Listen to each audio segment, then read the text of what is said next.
What you are about to see is a real-life story.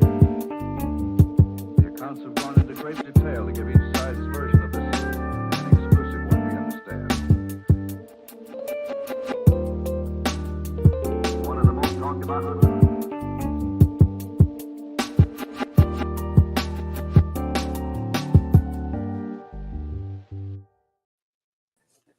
Hello, Dr. Jack Sarfatti.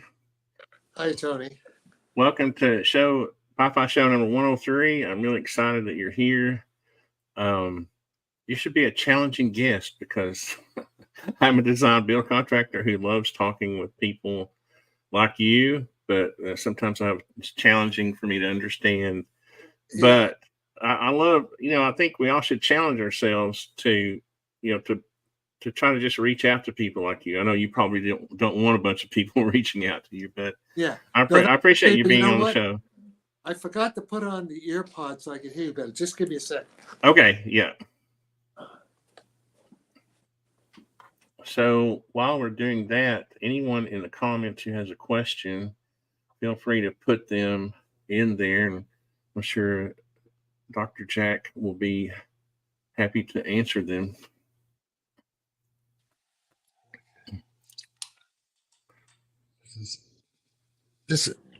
Can you hear me okay? Yeah, this is better. Can you hear me? Yes. Okay. I think this should. All right. Okay.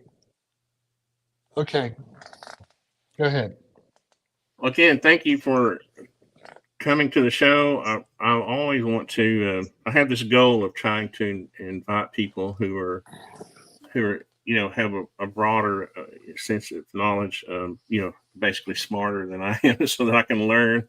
And so I love physics. Since I'm a design build contractor, I deal with physics on a daily basis, but that doesn't mean that I understand them, understand it. So, in construction, we deal with floor loads, stresses on rafters, modulus of elasticity. But when we read those span tables, we don't always understand what's going on necessarily. So anyway, where are you? Where are you located physically? I'm in Tennessee, Dunlap, Tennessee. Oh, great. Near Chattanooga. Oh, yeah, great. And you're out in California, right? Yeah, California, also London. I go back and forth, London and occasionally Italy and France. But yes. So, actually, Einstein's general relativity theory is really elasticity theory, like what you do in construction, but rather than in three-dimensional space, it's in four-dimensional space-time. But the mathematics of stresses and strains and materials, in physics, it's called elasticity theory, and it's based on what's called the tensor calculus, which is the same mathematical description that Einstein used in 1915 when he finally got the final form of the general theory of relativity that explains gravity as the stresses and strains in the four-dimensional space-time continuum that we live in. I noticed. I watched. I'm sure you've seen Oppenheimer, the movie, and they kind of portray Einstein in his older years as someone who wasn't fond of math, and I'm sure that's just something that Hollywood portrays. Yeah, that's Hollywood.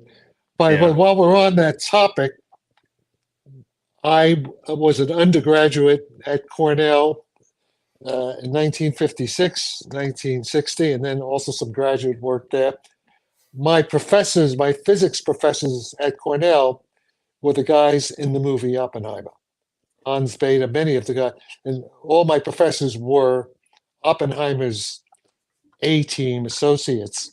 My tutor at Cornell was Hans Bethe, who was the head of the theoretical physics division at the Manhattan Project, Los Alamos. So I'm like a direct line. And also another tutor of mine, Phil Morrison, was Oppenheimer's student at Berkeley in the 1930s. So a lot of my professors at Cornell in the late 1950s and the early 60s were directly, from the Manhattan Project. During that period, was there a sense among scientists? Obviously, the general public didn't know, but was there like a sense among scientists that there was something going on, like that we were in the midst of some discovery, or was it totally secret as far as the study of? Now you got to be more specific. What you mean? Are you talking now about UFOs and gravity, or are you talking about Well, nuclear I meant, physics? I was thinking of we were talking about Oppenheimer, and was there rumors among scientists that we were starting to understand how to split atoms or do science on that level? No, that we already did that. That was done in the 1930s. The whole Manhattan Project is the splitting the atom was discovered in 1936 by Lisa Meitner. Lisa Meitner in Berlin, a woman Jewish physicist in Berlin, and she in the lab was the first to kind of split the atom. And then Enrico Fermi, the Italian Jewish physicist at the University of Chicago, I forget exactly, late 1930s, early 1940s. They built the first nuclear reactor. And by the time the war started, in 1939, 1940, 1941, every physicist knew about an atomic bomb, that in principle one could build an atomic bomb. It was elementary physics. That part, that was all already known. So the Manhattan Project was just about maybe being able to control the chain reactions, or what was it? Yeah, the Manhattan Project. Okay, this is an important point to get clear actually at the beginning, because it applies to the whole situation with UFOs as well. The point is, when there are two levels here in physics, we try to understand the universe. That means we can make mathematical models of the way things happen. Okay, that's called understanding. That's different from applying that understanding to go into a laboratory and make devices that are applications of that theoretical understanding. Okay, so the first part, the theoretical understanding, basically is pretty simple. I mean, it's like Einstein does special relativity in 1905, and he gets things like E equals mc squared, that energy and mass in some sense are equivalent, connected by the square of the speed of light, at least in vacuum. And that simple little algebraic equation that any smart 10-year-old in a decent school, where they do not say that mathematics is white privilege, but they teach real math. Okay, but so a 10 to 12-year-old, 13-year-old definitely can understand Einstein's equation. But of course, how you apply Einstein's equations in practical, like you would be trying to build a nuclear reactor. Okay, that's a much more difficult problem. Okay, so that's why the Manhattan Project, actually they did an amazing thing. They did it in like 3 years with the equivalent of billions of dollars, and hundreds of scientists, of the top scientists and engineers. But they did it in record time. We couldn't do it today. People are too stupid today, and there's too much regulation. We couldn't do anything. We can't do today what our grandfathers and fathers were able to do. We can't do it today. We're kind of dumbed down into this idiotic. Sort of handicapped by technology, maybe a little bit. No, we're not handicapped. No, technology. No, you got it wrong way around, man. We have handicapped technology by our stupid laws and regulations. That's what's holding it back, because we have idiots like AOC, people like that. These what's his name? The guy, I can't remember his name anymore. He's my contemporary, John Kerry. Oh yeah, With all this climate bullshit, the Green New Deal, all that. That's totally preventing America. That's why America is going bankrupt. That's why we have a $35 trillion, maybe 36, $37 trillion debt. That's every 3 months, another $1 trillion, whereas Russia has no debt.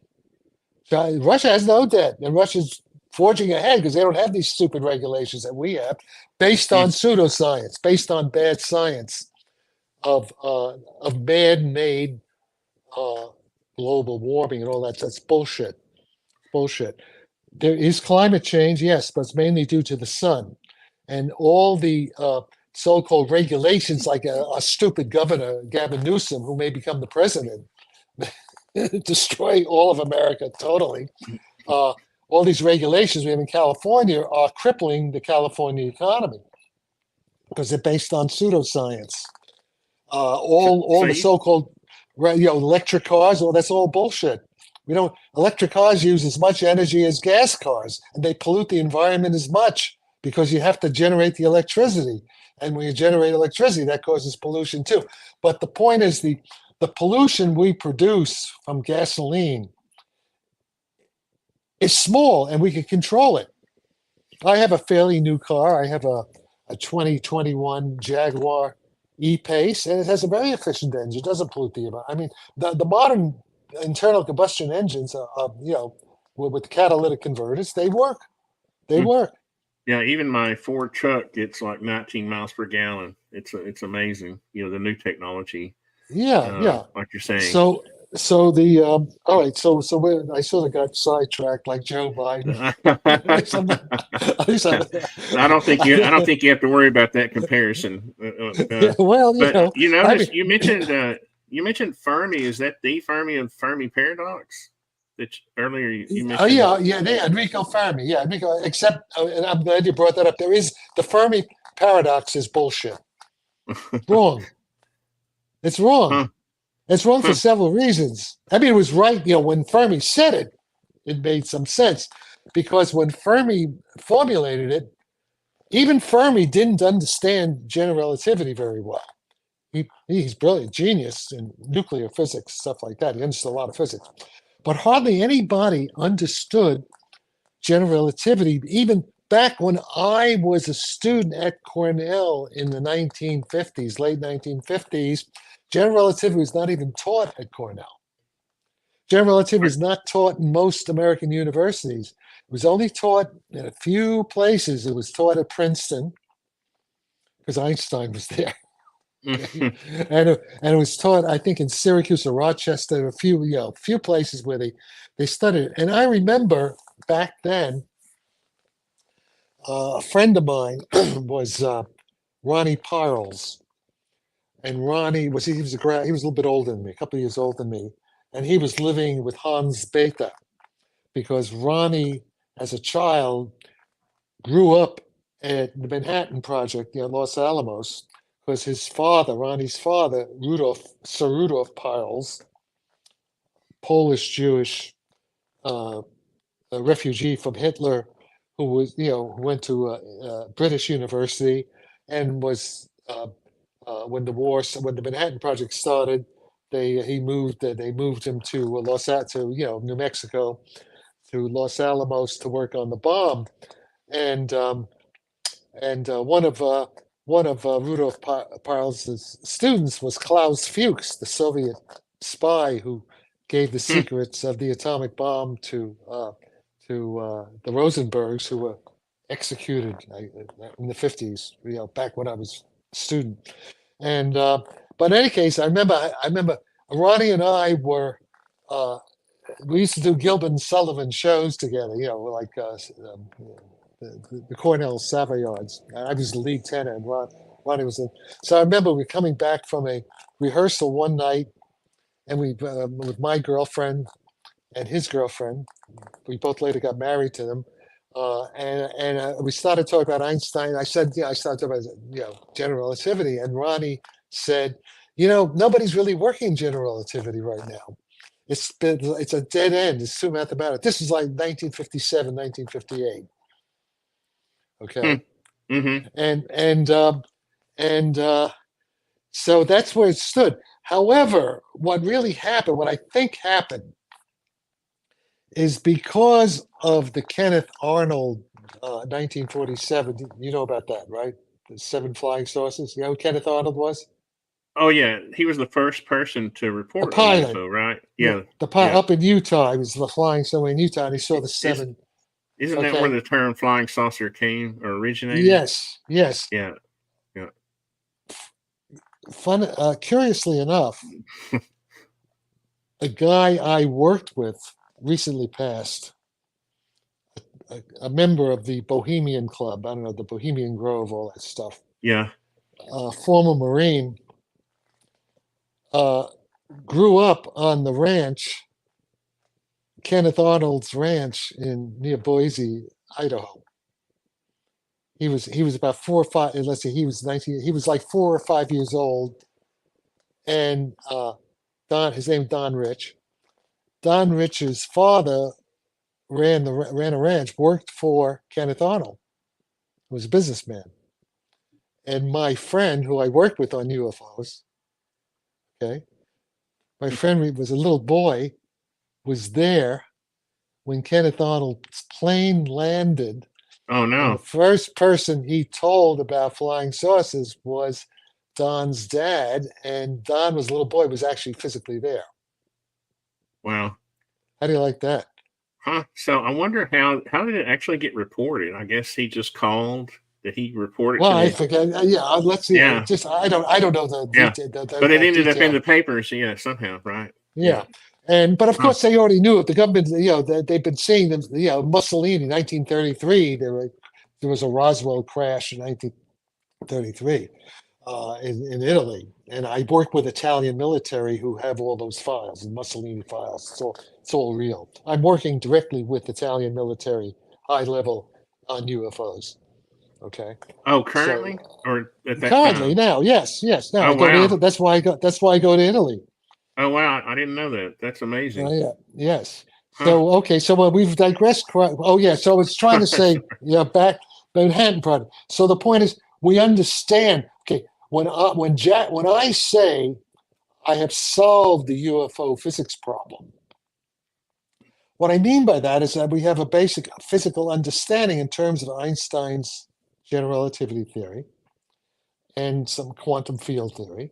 Standard mainstream physics that's taught in the universities. That we've solved the problem.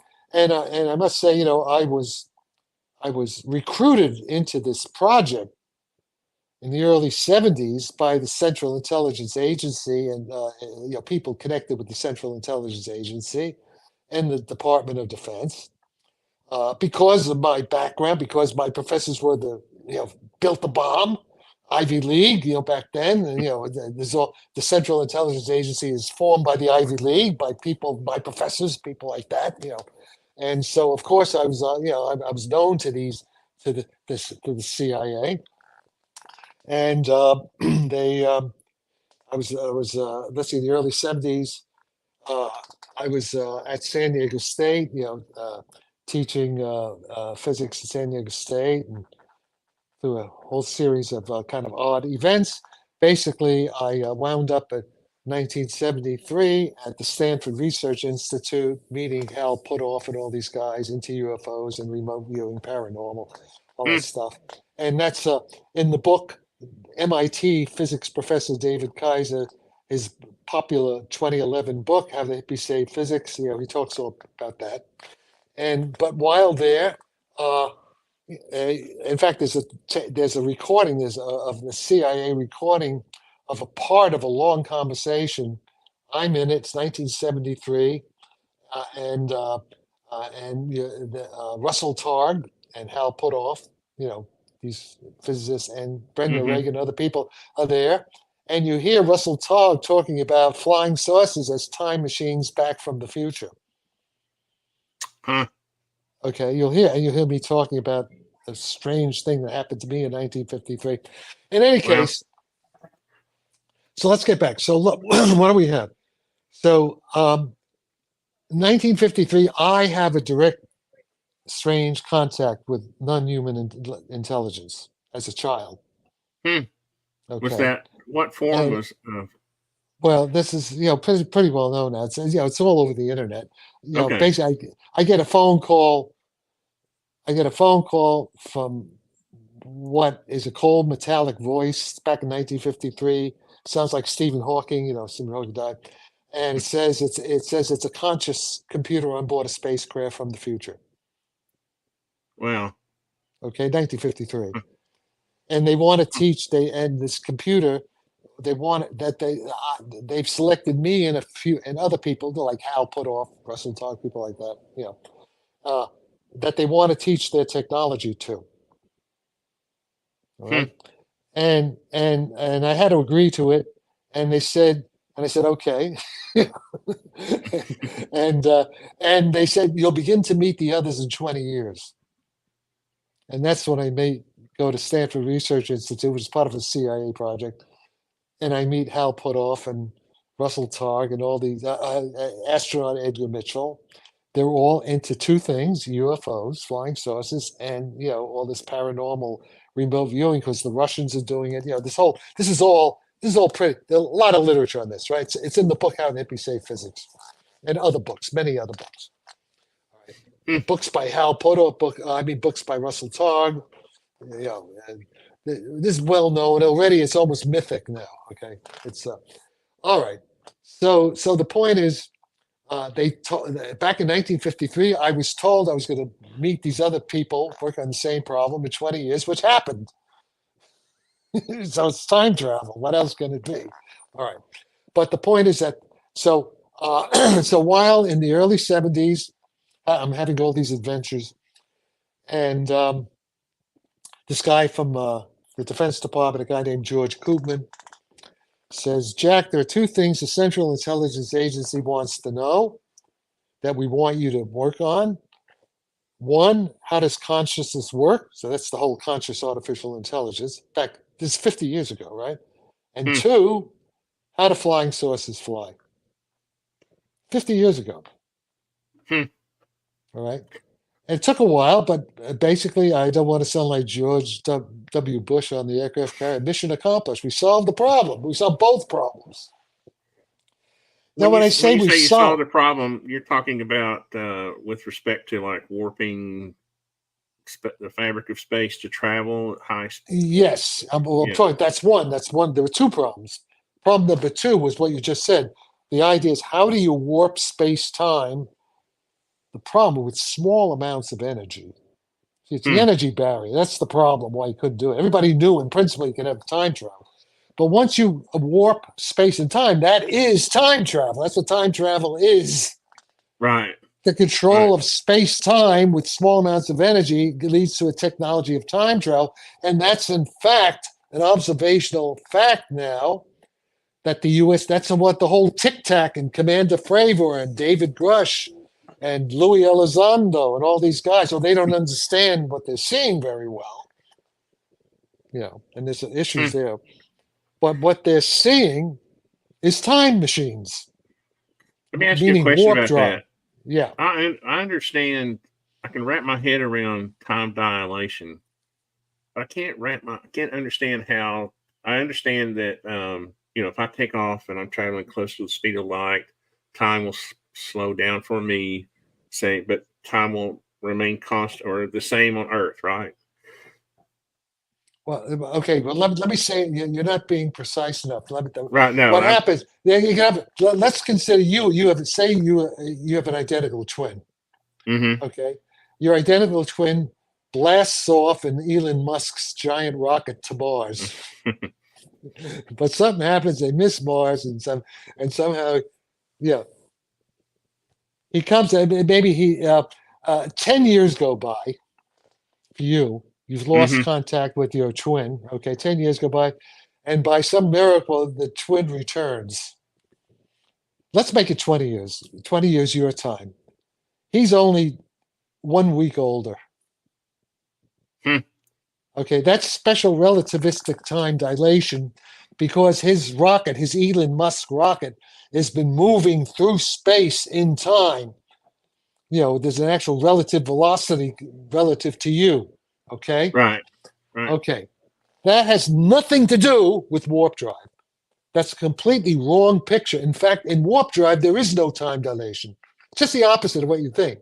In warp drive, if he goes on a warp on a tic tac or flying saucer, your twin can go off to Alpha Centauri, okay, and he can come back 10 minutes later. All right. Nothing. It's still 10 minutes later, I guess. Yeah. Well, let me see. That may not be so. That may not be so. No, he could. But it's the whole no, he concept could, of no, folding. well, the that folding 10 of- minutes is like 10 minutes is a little too. Let's make it one day. Let's make it 24 hours because because he needs time to do. So he can get to say Alpha Centauri. What was it? 4 light years away, like in a flash in terms of his time. He could spend say 12 hours, 15 or 20 hours exploring some planet, some exoplanet around the sun, Alpha Centauri, some Earth-like, I suppose it's an Earth-like exoplanet. So he can spend a few hours there, okay? And then he'll return, and the same amount of time has lapsed for you and him. There is no time dilation problem at all. Okay? So it's very different. It's a totally different physics. See, people don't understand this. Even Louis Elizondo doesn't understand it. So I guess the idea there is that space is folded so that there's no right. It's kind of like Dune. It's got the spice. The folding of space. Yeah. It's more like that. There's no actual motion. There's no motion of a spaceship through space. So, for example, if a tic tac is coming into the Earth's atmosphere, there's no heat reentry. None of that stuff. It's just it's controlling its own gravity very slowly. Can come down, as leisurely, or it could go up and do whatever it wants to do. And it could also travel in time. You travel back in time. And that's what they do. That's why, in other words, it's now clear with everything that's happened. And most people can't understand this. They'll say, because most people's minds are so tiny, so small, they're like the apes in front of the monolith. They can't get, to a physicist, it's very elementary, what I'm saying. Yeah. In terms of the conceptual understanding. I guess what I can't wrap my head around is the going back in time, because it seems like no matter what that's because what you have to do, you have to see, it's very, I could try to begin to explain it, but it takes these are ideas. You can't get it in a sound bite in 5 minutes. What you have to do is you got to do some homework. There's plenty of now good courses in general relativity and physics online. Even Wikipedia, even looking at Wikipedia pages on general relativity, on curved space-time. There's the Stanford Encyclopedia of Philosophy has very good articles on what I'm talking about, on what's called the light cone, the tilting of the light cone stuff. So the point is, to a physicist, everything I'm saying is basically elementary. It's easy to visualize, not hard at all. Mm-hmm. It's mainstream. It's not some crazy nutcase, saying Einstein was wrong. No, this is an elementary application of what Einstein taught us from 1905 to 1915. It's all in his theory. It's all there when properly applied, which a lot of people don't know how to do that. Even physicists. So that's the point. So the point now, okay, back to the original thing. So when I say we understand it, that doesn't mean I know how to go into a laboratory myself and build a time machine. That's the same as asking Einstein and Szilard, these theoretical guys, in 1941 to go into the lab and make an atomic bomb. Okay, that's a whole. Or it's like be like asking the Wright brothers to go into their factory and build an F-35 jet. That all takes it's all kinds of stuff there. That's enormous effort involving the whole collective intelligence of the entire technological infrastructure to go do that. We have some ideas, now we can shortcut that process by taking the retrieved flying saucers that we do have. Everything David Grush says is true. Hmm. About the So we can easily reverse engineer these things. Now it turns out, and this is stuff I know from my military friends. We do have flying NHI, whatever you want to call it, non-human intelligence machines that are fully functional, and we have flown them, but we don't know how they work. I mean, I know how they work, but the reason I was read in to this intelligence is because all the king's men couldn't put Humpty Dumpty together again. With all their money, with all their black ops. Of course, I was part of the black ops, I was part of that. But what they did, they gave, back 50 years ago, they gave Jack Sarfatti a license to be Jack Sarfatti, to be crazy and do whatever the hell I want, because they're betting that since I will not be restricted by the idiots, the mediocre hack minds in academia, with their groupthink and all that bullshit, I'm like a pirate, okay, the pirate king, like the Pirates of Penzance, okay, and Gilbert and Sullivan, and a few other guys. And basically, we were given free rein. Go ahead, be crazy, do what you want, and see if you could solve these problems. And their bet paid off because I have solved the problem. Okay. So, and no, I was just going to ask you the fear of. You would think by this point in time, that the normal average person could accept the fact that of the things that and accept what you're saying. Why is it because we don't want our enemies to have the technology or know that we have it? What's the fear of releasing? Well, you mean on our side? On our side, because why? Look at Joe Biden. Yeah, we have a senile, demented. We don't have a president. Look at our Secretary of State, Tony Blinken. He's not much smarter than Joe Biden. Look at all these people. Look at our Secretary of Defense, Lloyd Austin. He's an idiot. He's just he's like a puppet. He's these guys are just stupid. That's why. I was invited to Moscow last summer. Did you go? I didn't go because I would have gone. I might have gone, but because of the war and because right when I could have gone, it was just a few days after Prigozhin sent the Wagner group up the road to Moscow. They sort of can't. But okay, so but I didn't have to go because they have Zoom with They have the same technology we're doing, so they know.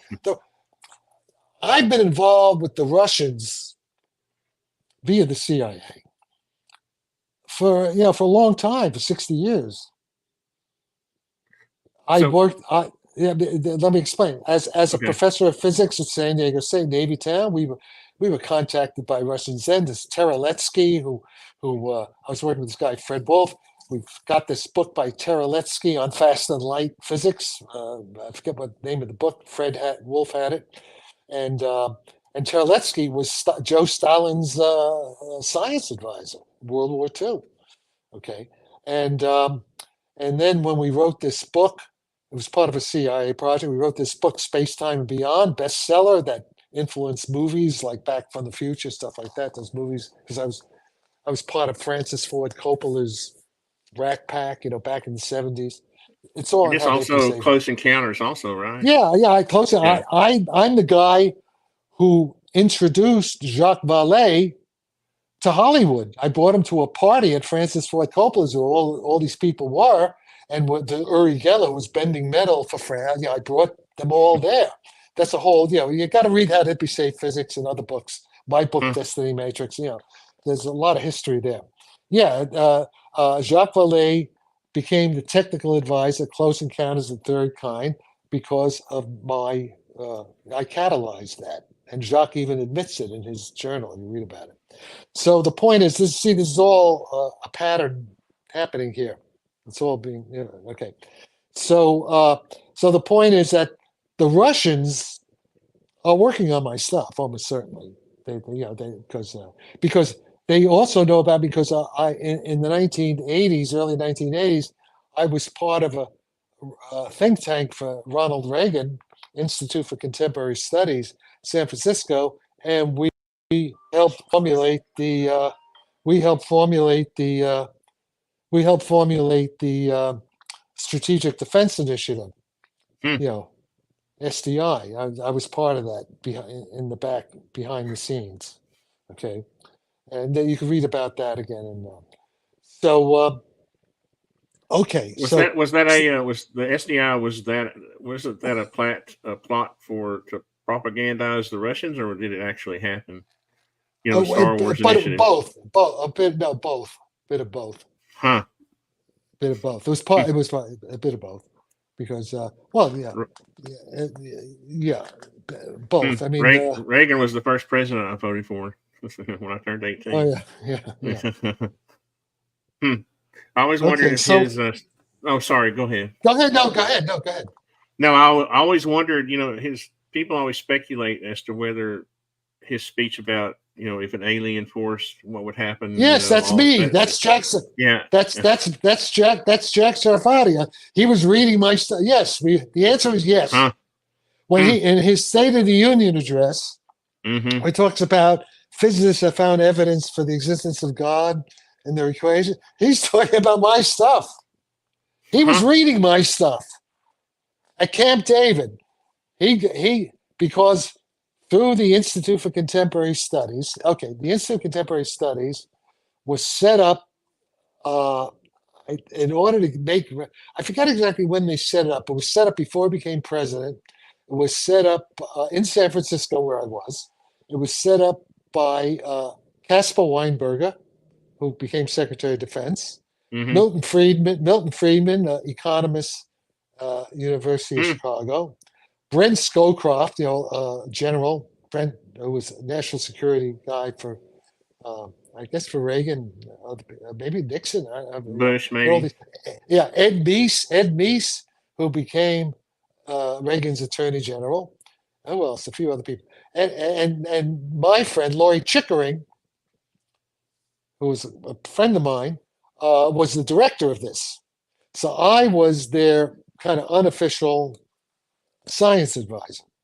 Okay, and Reagan had one of my mentors was a billionaire back then named Marshall Nafee here in San Francisco, whose father started United Artists Theaters back, in the old days, like in the silent movie era, where Giannini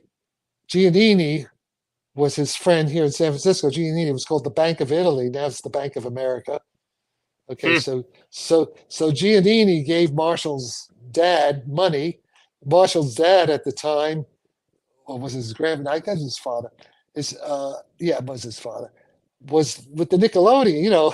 The Nickelodeons back in like the 1898, the original, or whatever, whatever the first movies. Okay, so with the money from the Bank of Italy here in North Beach, I'm in San Francisco, North Beach, Italian neighborhood, Italian Chinese too now, but and yuppie.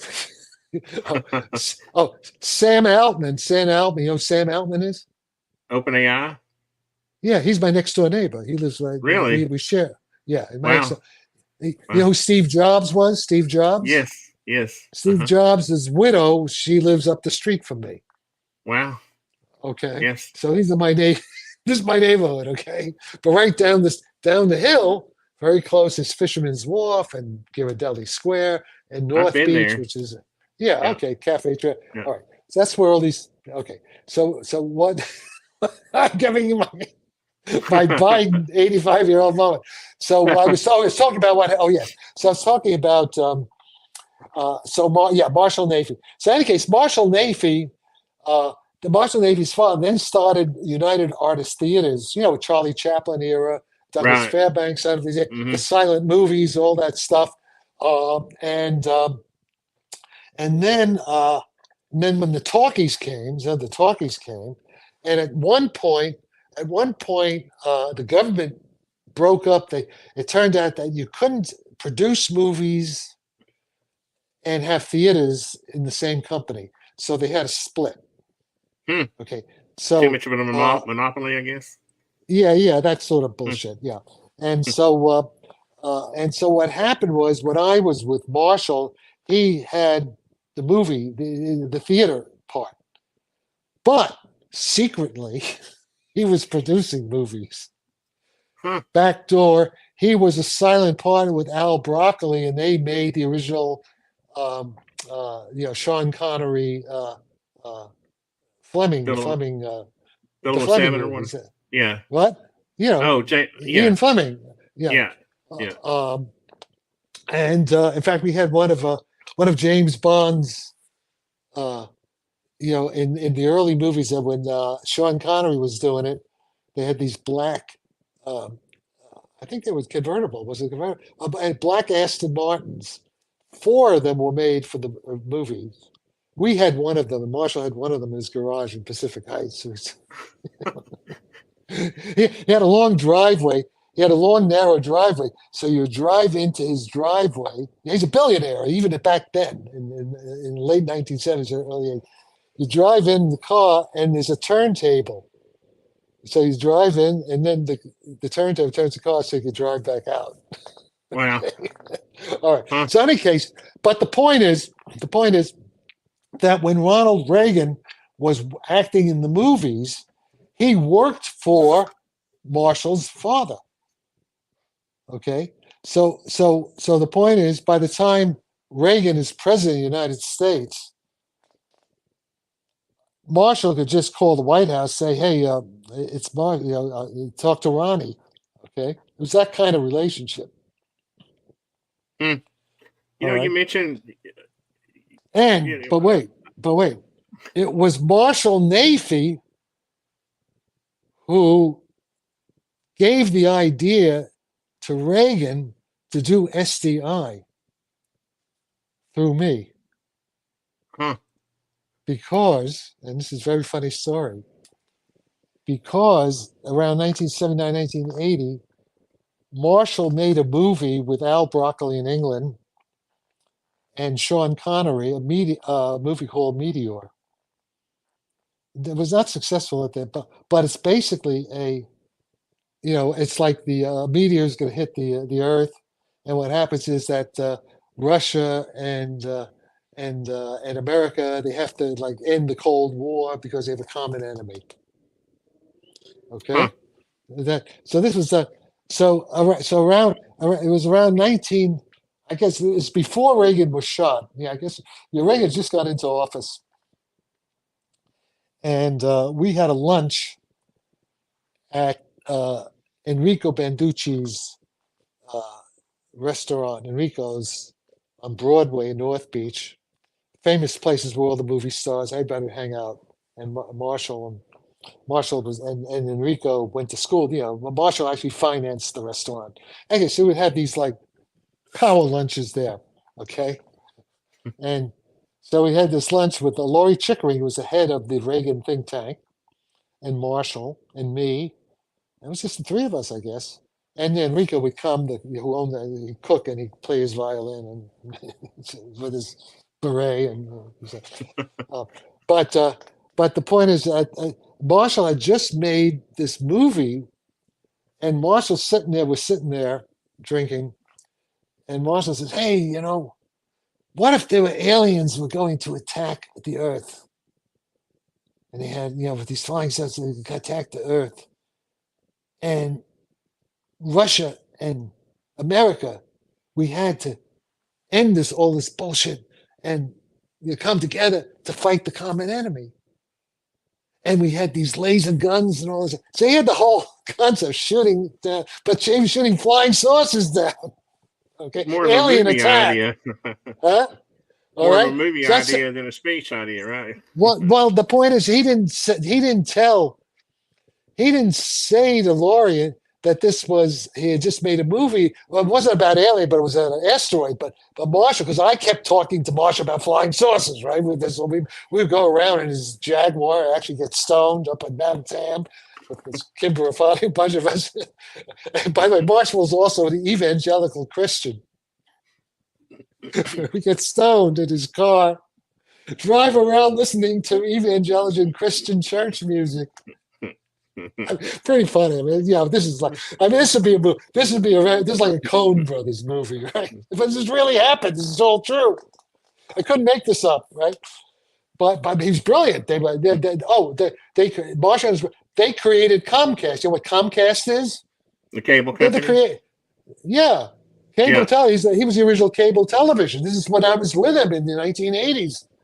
Getting stoned with him. He was making all these big deals, making billions of dollars. I'm sitting in his Pacific Heights mansion or in Rico's or in the Cafe Trieste, driving around in his Jaguar stoned. So the point is, Marshall's saying all this stuff in front of Laurie Chickering. Okay. When the lunch is over, Laurie says, Jack, and I'm like consulting with Ed Meese and the guy that became Secretary of Defense under Reagan. Don Rumsfeld. Rumsfeld? Yeah. Rumsfeld. Donald. He was Secretary Caspar Warren was Secretary of Defense. Oh no, Rumsfeld became Secretary of Defense later under Bush. But at that time, Rumsfeld was also the executive director of this think tank at some point. Okay, so he was involved in it.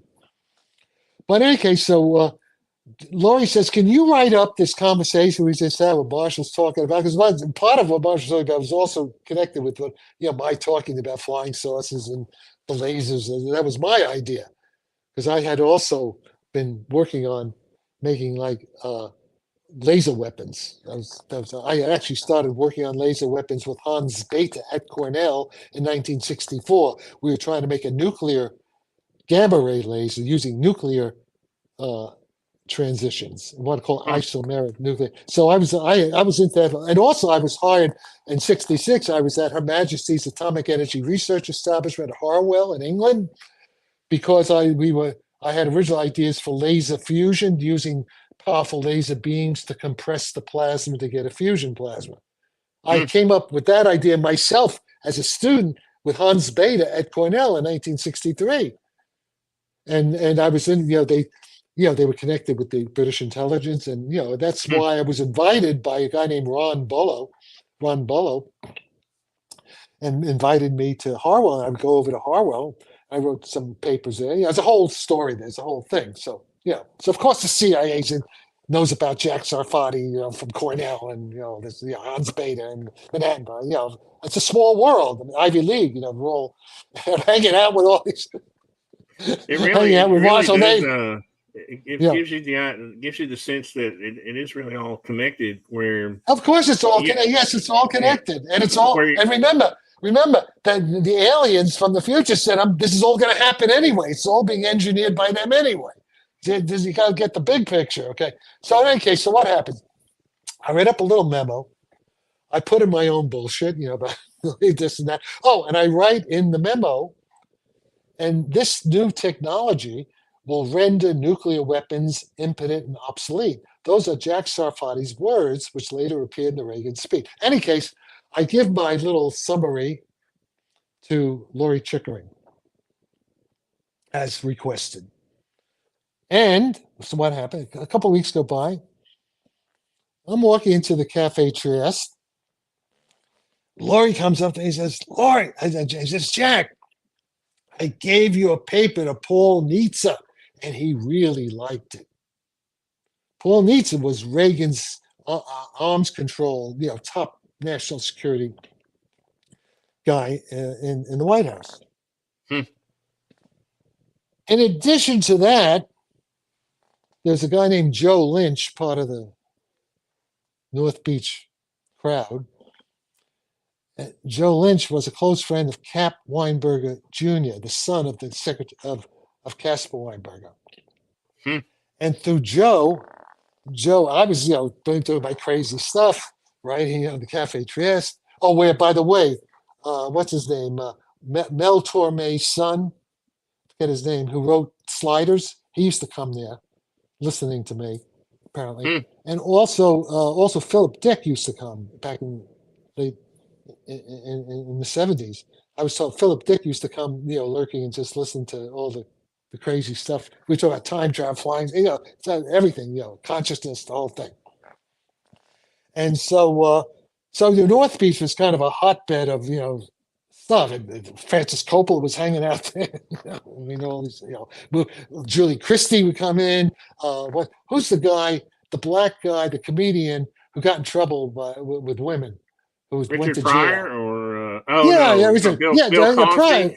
No, Bill Cosby. Yeah, Bill Cosby yeah, would have Bill be there Cosby. all the time. Yeah. All these are all, and who's the Russian ballet guy? And of course, Michael Douglas, Jack Nicholson. Yeah, everybody used to, it's all the Coppola. I mean, it was part of that whole thing. Okay, it was a small bohemian. North Beach I can see Jack Nicklaus being there. Yeah. Oh yeah, I got stoned with Jack Nicholson and Jack. He's I got quite a stoned. character. I got stoned with smoking dope with Jack Nicholson, Michael Douglas, Francis Ford Coppola, and a whole bunch of people at this party. But in any case, So those were the days, right? This the 70s, right? Crazy 70s. All right, so but getting back to serious thing. All right, so the point is that Reagan was getting my information two ways. He got it from Paul Nietzsche, and he also got it from his Secretary of Defense via Cap Weinberger's son, Cap Jr. And Cap Jr. told me at one point they were flying. Cap Jr. was actually there with his dad and with the president in a helicopter going to Camp David, and they were reading the latest crazy stuff that that Reagan talked about in that State of the Union address. Mm-hmm. Okay. And meantime, the Soviet KGB knows about all this shit. They're monitoring us too. They're not stupid. You think they're stupid? They have their agents there too.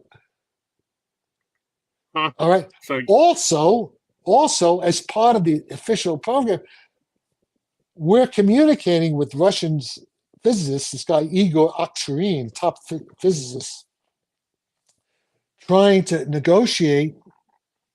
This led to the Gorbachev. This led to the to everything that happened Gorbachev in 1989, trying to negotiate just what Marshall Navy was setting up, that let's cooperate for mutual defense. And also we wanted to share the technology, share the anti-missile technology between, as a make sure that we don't have an accidental war, or that the flying saucers that. And actually, this is a problem right now. It's very relevant right now to what's happening right now. With this intermediate missile stuff, all that's happening now. We can get into that. This is all very relevant right now, but it was relevant back then. Russia and Ukraine. Yes, and idiot Blinken, they were going to move these dangerous missiles into Germany, which only give a 10-minute warning time for Putin. We're going to, we're trying. These idiots are going to get us all killed before the election, before November. This could happen. I hope not. I hope to be wrong, because I won't be able to say. The Patriots. I won't be able to say "told you so" because we're all going to be dead. We can all be dead anytime. You do get a sense that there's a chance that or maybe it's a question that Putin might use some sort of tactical nuclear weapon. But what you're saying it's not. Is that, no. You see, you're wrong. You see, you've drunk the Kool-Aid. That was a question. That was a question. Yeah. Yeah, I know. No. But that's what everybody thinks, because even the stupid Biden, demented patient in the White House, he says shit like that. It's stupid. Yeah. I mean, why should Putin use a tactical nuclear weapon when he's winning? He's won the damn war. He has 3-ton fab guided missile, guided bombs that destroy anything. He's winning the war. He has no motivation to use a nuke. But who does have the motivation to use a nuke? Biden will use it. It's going to be Biden who does it. Don't you get that? Well, and even get that? Even if Trump brings some sort of peace, Putin still Even would what? probably. I'm saying that even if there's some sort of peace agreement under Trump, that you Okay, get a well, sense we're that, not. Yeah, let's wait. yeah, Let's wait. Yeah, that's another. We're not going to okay, get there. The point is, we may not get there. We may all be dead next week. huh? Look what's happening right now. This is with the danger, and I don't have a solution to it. All we But do is don't you think pray. Putin can look ahead far enough to know not to? No, You're you saying, keep getting it wrong. You don't understand. You're not hearing what I'm telling you. tell me again. Putin's not the problem. We Okay. are the problem. Joe Biden is the problem. Tony Blinken is the problem. These guys are crazy lunatics. They are reckless. They're irresponsible, and they are desperate. They're the ones who are going to use the nuke, not Russia. Russia's winning. Russia's won. Why should Russia use a nuke? Hmm. Do you understand what I'm telling you? No, I understand. Everybody, Yeah. you idiots out there and whoever's watching this, you're a bunch of schmucks. Really, you don't understand what's going on.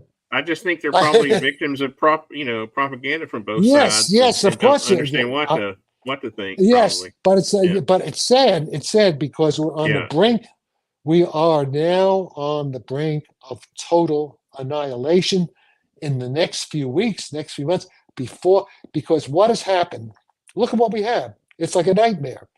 We have a demented, senile, corrupt, criminal president of the United States. They got in. They did steal the election. Many different ways. I don't want to go into that. I agree with Donald Trump. The election was stolen. So what we do have.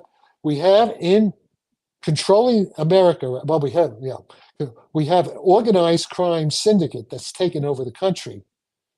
Because who do they? I mean, Biden came from Baltimore. Baltimore's a mafia town. Nancy Pelosi's father was the head godfather of Baltimore. Do you think Biden could have gotten anywhere without Nancy Pelosi's father? So Pelosi, it's a mafia running the United States. I just saw that the mafia is not stupid enough to get us all killed. So they're trying to get rid of Biden because they know Biden's dangerous. Because Biden right now, he's senile. He doesn't know the difference between Kamala Harris and Donald Trump. He talked about his vice president, Donald Trump, yesterday or the day before. He called Zelensky President Putin. He doesn't know. He doesn't know what's happened. He could easily now, hopefully, our Secretary of Defense, and if hopefully if Biden would have pressed the button, that they wouldn't do it. They would not follow. I mean, they should do the 25th Amendment pretty soon, but otherwise we may all be dead. So the point is this: Putin has no motivation to use a nuke. Biden has every motivation to use a nuke before the election, and that's the danger. You understand? I can see. I guess from my perspective, it seems like we would just be supplying more F-16s or more Patriots or more tanks. Or no, whatever. but now you don't know what you're talking about even there. I can see you're very ignorant about what's really going on. You don't understand. I guess I am because I understand. Yeah, you are. Yeah. Most people are. Now it's not. Yeah. Because you. Where do you get your news from? What do you read? What are your news sources?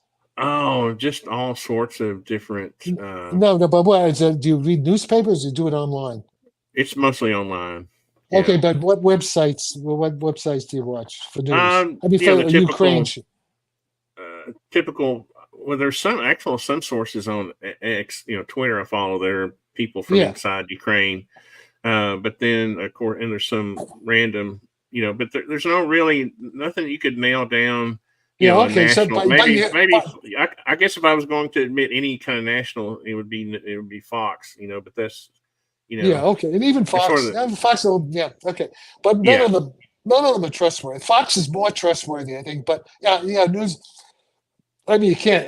MSNBC is bullshit. CNN is bullshit. New York Times is bullshit. Washington Post is bullshit. Atlantic Monthly is bullshit. They're all propaganda. It's like it's Orwell's Ministry of Truth in 1984. It's a ministry. There's a couple of users on X that seem to have their X Intel. One's name's David, and but I follow a couple of people like that who are ex Intel people who are following. Dan Davis. Dan Davis is the good. Okay, I'll tell you who the good guys who I follow. Dan Davis, a retired Army colonel. Douglas McGregor, retired Army colonel. Ray McGovern, top CIA, retired, used to give the national intelligence estimates to the presidents. A bunch of other, Judge Napolitano, a guy named Larry Johnson, who is former CIA, is good. And then there's Tony Schaffer, a former lieutenant colonel, Army intelligence is good. And there's a guy, Alex McCurris, the Duran, he's over in London. He's quite intelligent, very detailed, reports on the military situation, as he said on right, and so on. So, okay, let's get back to it. Now, the point is this: NATO, we have no weaponry anymore. We gave almost all our weapons to Ukraine. And we left a lot in Afghanistan too, didn't we? yeah, but even more. Yeah, we left. Well, yeah, and so well, we can't. We don't have any ammunition to speak of. And why is that? Partly, that's because I should have brought some. I have to get some water. I'll be right back. Just give me a second. Yeah. Just a reminder for people in the audience. Yeah. You can ask questions if you have any there. Hello. Welcome to the show. There's James. There's Doug Prentice. Well, welcome you guys. Okay. Fascinating talk here with Dr. Jack Sarfatti. Okay. Are there any intelligent questions I could? You see any important? Not yet. I had a list of questions, but I was just inviting people in the audience. All right. Okay. Yeah. Okay. So let me just say, 30 years ago, we began to dismantle our manufacturing base. Bill Clinton did that. He sold our manufacturing base to China. And after all this bullshit, and what happened is we destroyed the knowledge of the American manufacturing work, the steel workers, all these weapons guys. That's why most of them, ODing on fentanyl, which is being sent in through Biden's open borders. I mean, Biden's committing treason, of course. Right. And and so what's happened is that not only do we not have the factories anymore, they're all in Russia and China. Yeah, who can make our weapons? China makes them and Russia makes them. We have lost the ability because we didn't keep the guys employed in the Midwest. Let me that's a good question, but later. I should have asked that myself. Yeah. Yeah. I did actually mention it, but I said it very fast. But so the point is, right now, in order to make the artillery pieces and some of the armor, the tank armor, stuff like that, you need special kinds of alloys of steel, and it's like alchemy. A lot of that is like in the minds of, in the the apprentices.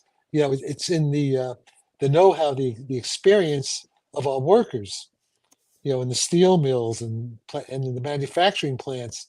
And those guys have died without jobs, and they never passed on their knowledge to the young men, to the current generation. I like that analogy to alchemy. That's pretty funny. Yeah, it is metallurgy. A lot of it is alchemy. Yeah. See, the Russians are very good.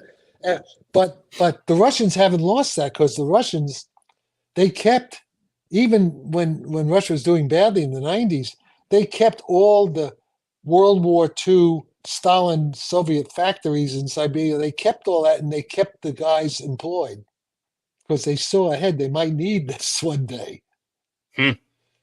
Okay, yeah, so now they probably didn't trust Mexico to make it their tanks either, did they? No, I'm talking. No.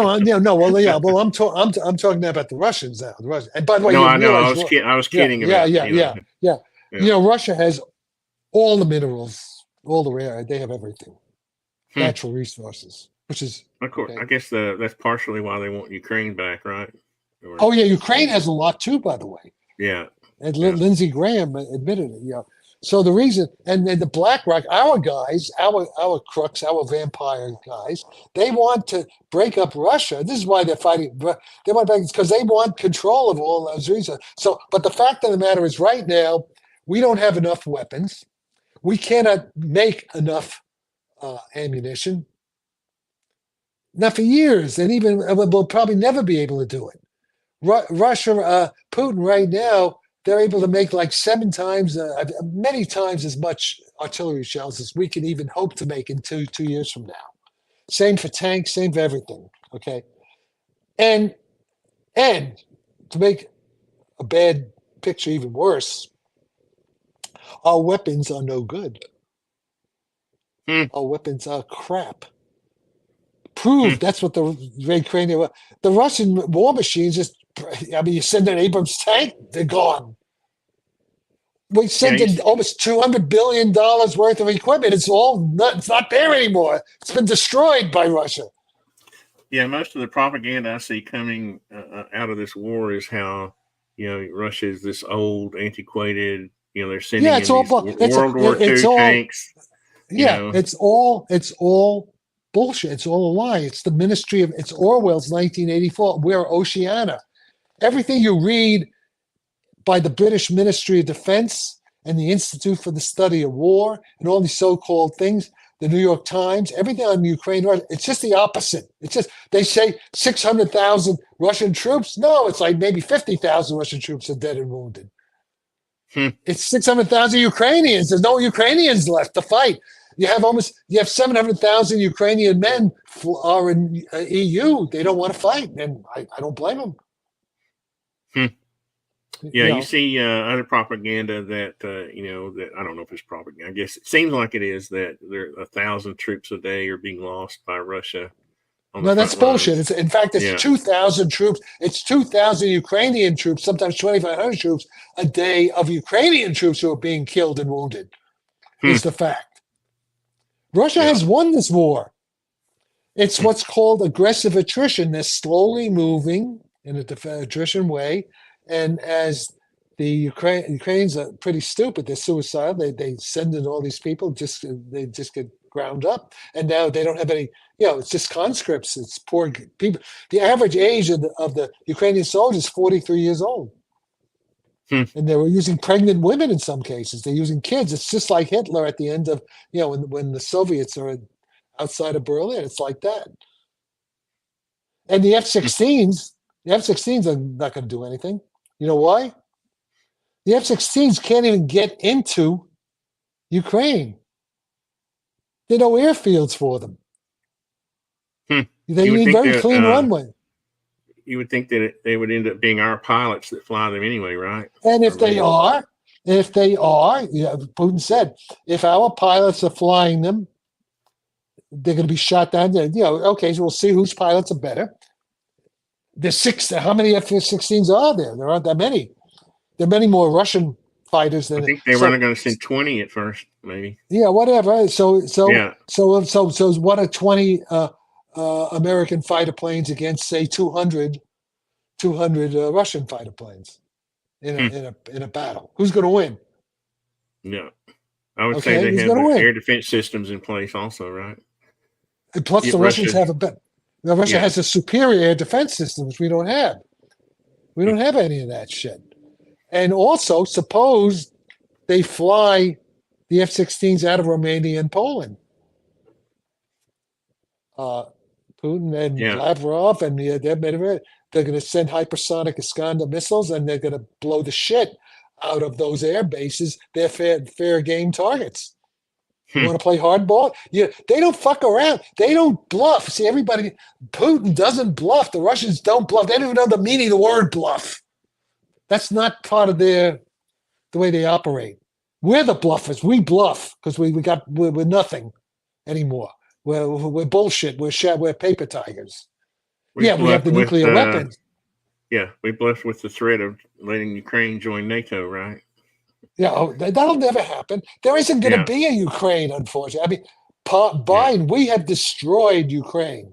There isn't going to be a Ukraine. Putin's now going to he will keep everything, is it the river? Everything to the east, the Donbass, all that stuff. That's a Russian-speaking way. He'll probably keep Kharkov, and he's going to definitely keep Odessa, or there'll be they may allow the rump state of Ukraine to use Odessa, so they're, but under Russian control. That's what I was That's kind of it. asking about. That's what I was going to ask about earlier. It seems like Yeah. with that Putin is planning, that by the time that Trump takes office, he'll have these lines formed where he's just satisfied until his next. Oh yeah. Well, I personally think it'll happen. It'll happen before November, before the election.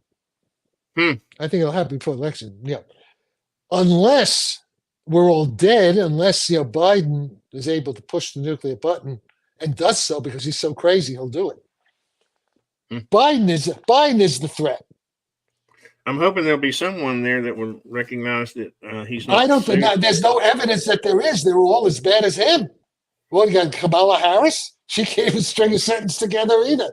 I knew Kamala Harris is from my neighborhood. She was a stupid idiot back in 1980 when she was fucking Willie Brown and going into she was part of my crowd at the cafes. She's an idiot then. Good looking. She was pretty, man. But she's stupid. She only got where she got because she's, played with Willie Brown's cock. That's why. And that's the damn truth. I mean, I couldn't believe it. That's just talking with you, you don't understand how all these people are necessarily, or how they're connected from history. Oh yeah, we're all connected. Yeah. We're all it's like the pyramid. It's like the Illuminati, the Illuminati at the top. It gets small at the top, and I'm at the top. I'm at the top. Look at who Jack Sarfatti is. I was actually trained. I was in part of a Defense Department program as a kid. I was sent to a top Ivy League university by the government, basically by the military. To Cornell, a full scholarship. My mother didn't have any money. I'm at an elite. I'm hanging out with all these elite, George Bush type people.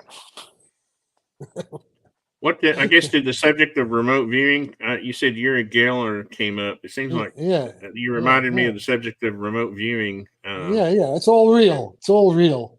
Huh? That's what they said. CIA, Jack. How does consciousness work and how do flying saucers fly? Remote viewing is part of the physics of consciousness, which we solved the problem. There's a paper that came out a year ago, a paper by this Finnish cognitive scientist named Paavo Pilkin. I think it's called The Brain as a Quantum Measuring Device. He's a famous professor in health in Finland and in Sweden. He's funded by the Fetzer Foundation. He gave this talk, a review for other cognitive scientists. And in section 7 of that paper is all about Jack Sarfatti's explanation of consciousness in terms of quantum mechanics. It's all there.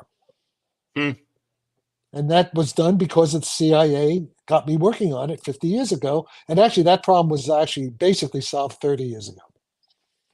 And now when I say solved, now we can this is what's going to lead to conscious artificial intelligence using nanotechnology. The website again. All right, so listen. Maybe should we? We could maybe take some questions. Yeah, there's only just a few at this point. I think earlier you inspired this fella to ask because you were asking me about my news. Yeah. Okay, for news. So again, I'll say it slowly. Judge Napolitano. Something of freedom. Just go on YouTube. This is all YouTube channels. Judge Napolitano. He used to be on Fox News. Yeah, he's good. He's good. He interviews. His people include Colonel Douglas McGregor, who's very good. Scott Ritter. Scott Ritter has to check some background issues, but Scott Ritter is on there frequently. Who else is on there? Ray McGovern, CIA. Larry Johnson, CIA. These are all good people. Professor Jeffrey Sachs. And Jeffrey Sachs, I believe Jeffrey Sachs is a left-wing guy, but he's a smart man. I think Jeffrey Sachs is an economist professor at Columbia. And he's not a Trump guy, I don't think, but he is, take very seriously what he says. He knows, he's an honest man. He's an honest scholar. He doesn't bullshit. And then there's also, who's the other professor? Yeah, John Mearsheimer, who's a professor at University of Chicago. He's very good. And then there's Alex Mikuris, the Duran channel. Alex Mikuris, a Greek guy in London, analyzes what's happening in a kind of objective, tries to be objective, And let's see, who have I missed? There's another Colonel Larry Wilkerson. These are all ex-American Army officers who you can trust. I trust them. Okay, so Larry Wilkerson, Dan Davis, Tony Shaffer. These are okay. So the American military, these are like lieutenant colonels. Again, Tony Shaffer, Shaffer, Larry Wilkerson, Dan Davis, and these are all combat, Iraq, tank commanders, guys like that. Douglas McGregor, and the good CIA guys are Ray McGovern, Larry Johnson, and Tucker Carlson. I like Tucker. Viktor Orban. I agree. Everything Viktor Orban, the Prime Minister of Hungary, I agree. Everything he says. Tucker took a lot of heat for interviewing Putin. Yeah. That's because we're a bunch of idiots over here. We're a bunch of propaganda. I mean, we're stupid. We're stupid, suicidal, incompetent idiots. Schmucks. It's and even if they may not let Trump in. I mean, they're going to try to kill Trump. I hope not. Well, they're definitely. I mean, Chuck Schumer was trying to get him still into prison in violation of the Supreme Court, because once they get Trump in prison, then they're going to whack him. They're going to Jeffrey Epstein Trump. That's the plan. Okay. What was this? You mentioned he was asking about. You mentioned some sort of website. He was asking. The same fellow was asking about. That's okay. Yeah. So the point is, even if Trump gets in, the problem is the deep state may be so powerful that they will neutralize Trump as they did in his first administration. That remains to be seen. It's not clear if Trump's even going to make it, because they could still cheat on, Google's able, Robert Epstein, the guy from Harvard, who's a Democrat, not a Trumper, shows how Google itself interfered in the election by 17 million votes. And the FBI hiding the Hunter laptop. 17 million Democrats would have voted for Trump had they known that the Hunter laptop was not Russian disinformation.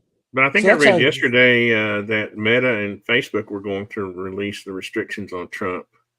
So it seems like social media is coming around a little bit. I don't know if you saw that. Hopefully. Yeah. But the point is, as my friend, I have a close friend named Michael Savage. Yeah, he's the radio guy. Okay, I like Michael Savage. Yeah. We know each other almost 50 years.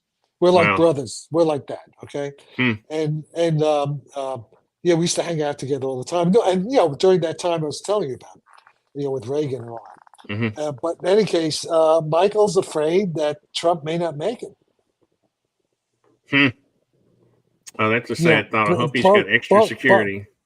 But also through either the rigged election like they did in 2020, or I got to be careful. Michael hasn't said that he's afraid of being killed. Tucker said that, but there's going to definitely be an assassination attempt, of course, probably more than one on Trump. We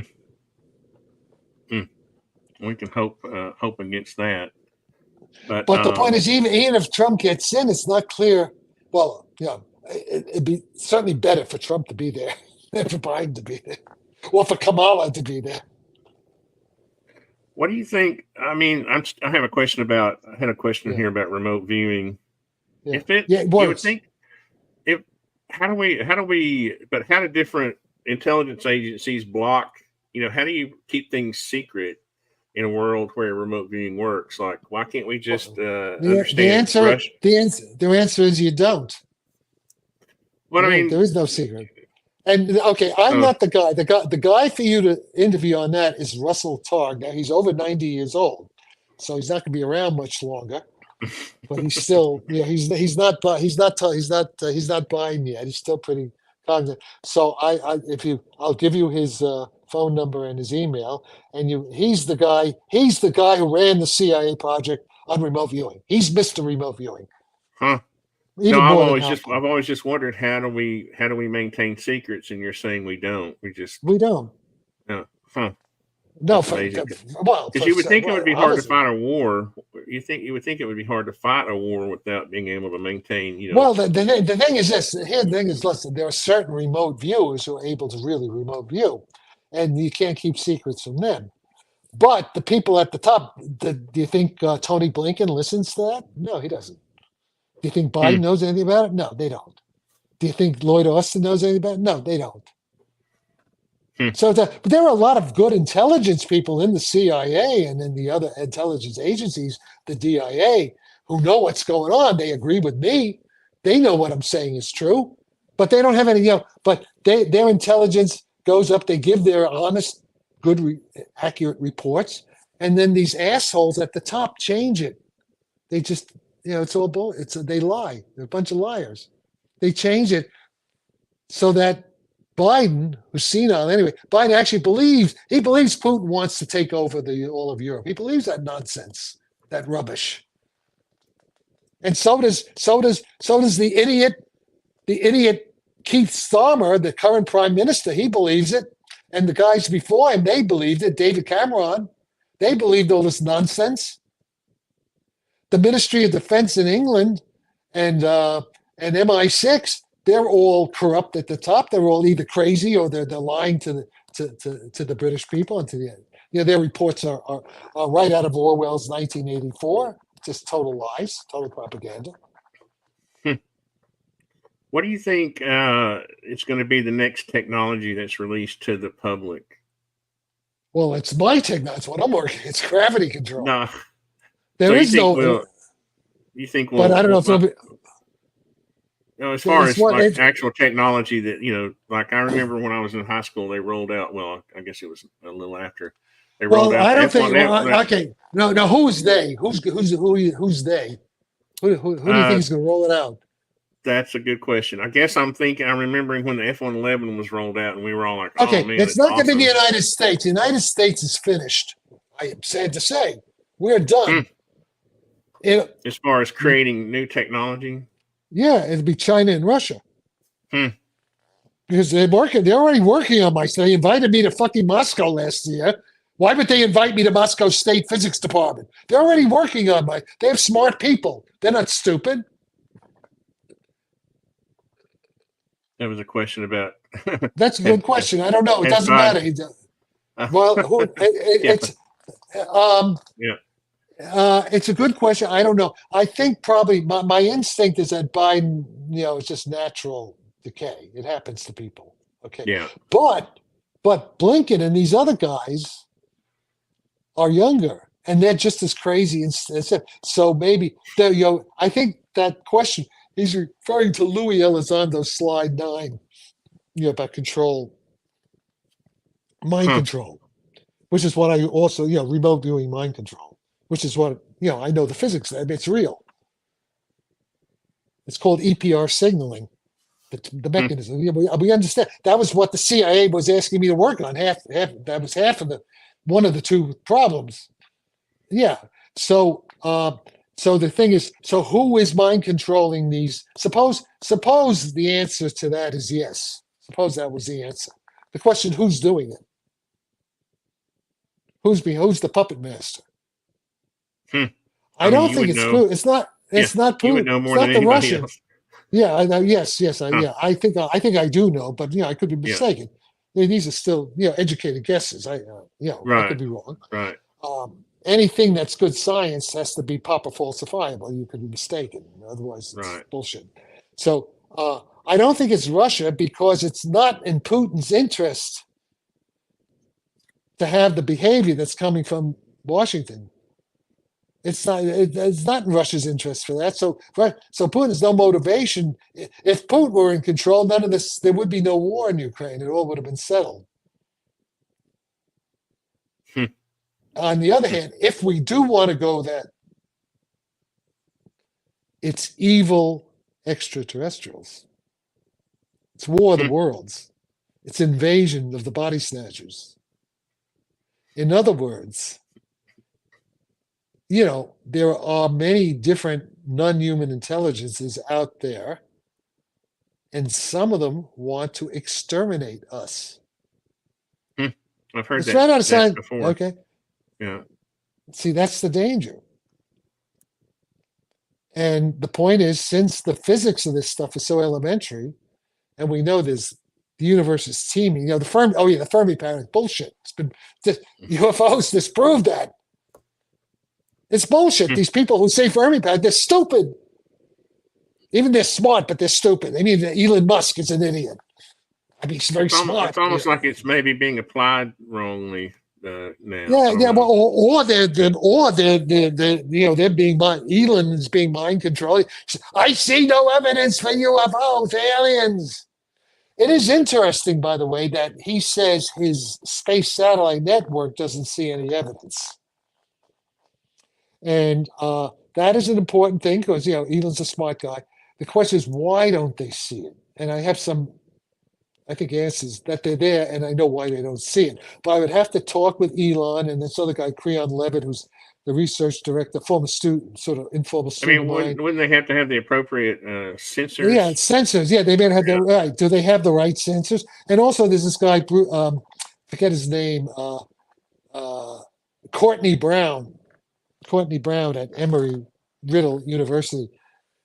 Well, they're showing us there. You could see these machines, these flying saucers, whatever you want to call them, NHI machines, all over the place. There are many of them, but you need an infrared camera with at least 1,000, 2,000 frames a second, which they have these new cameras, and then you can see with those.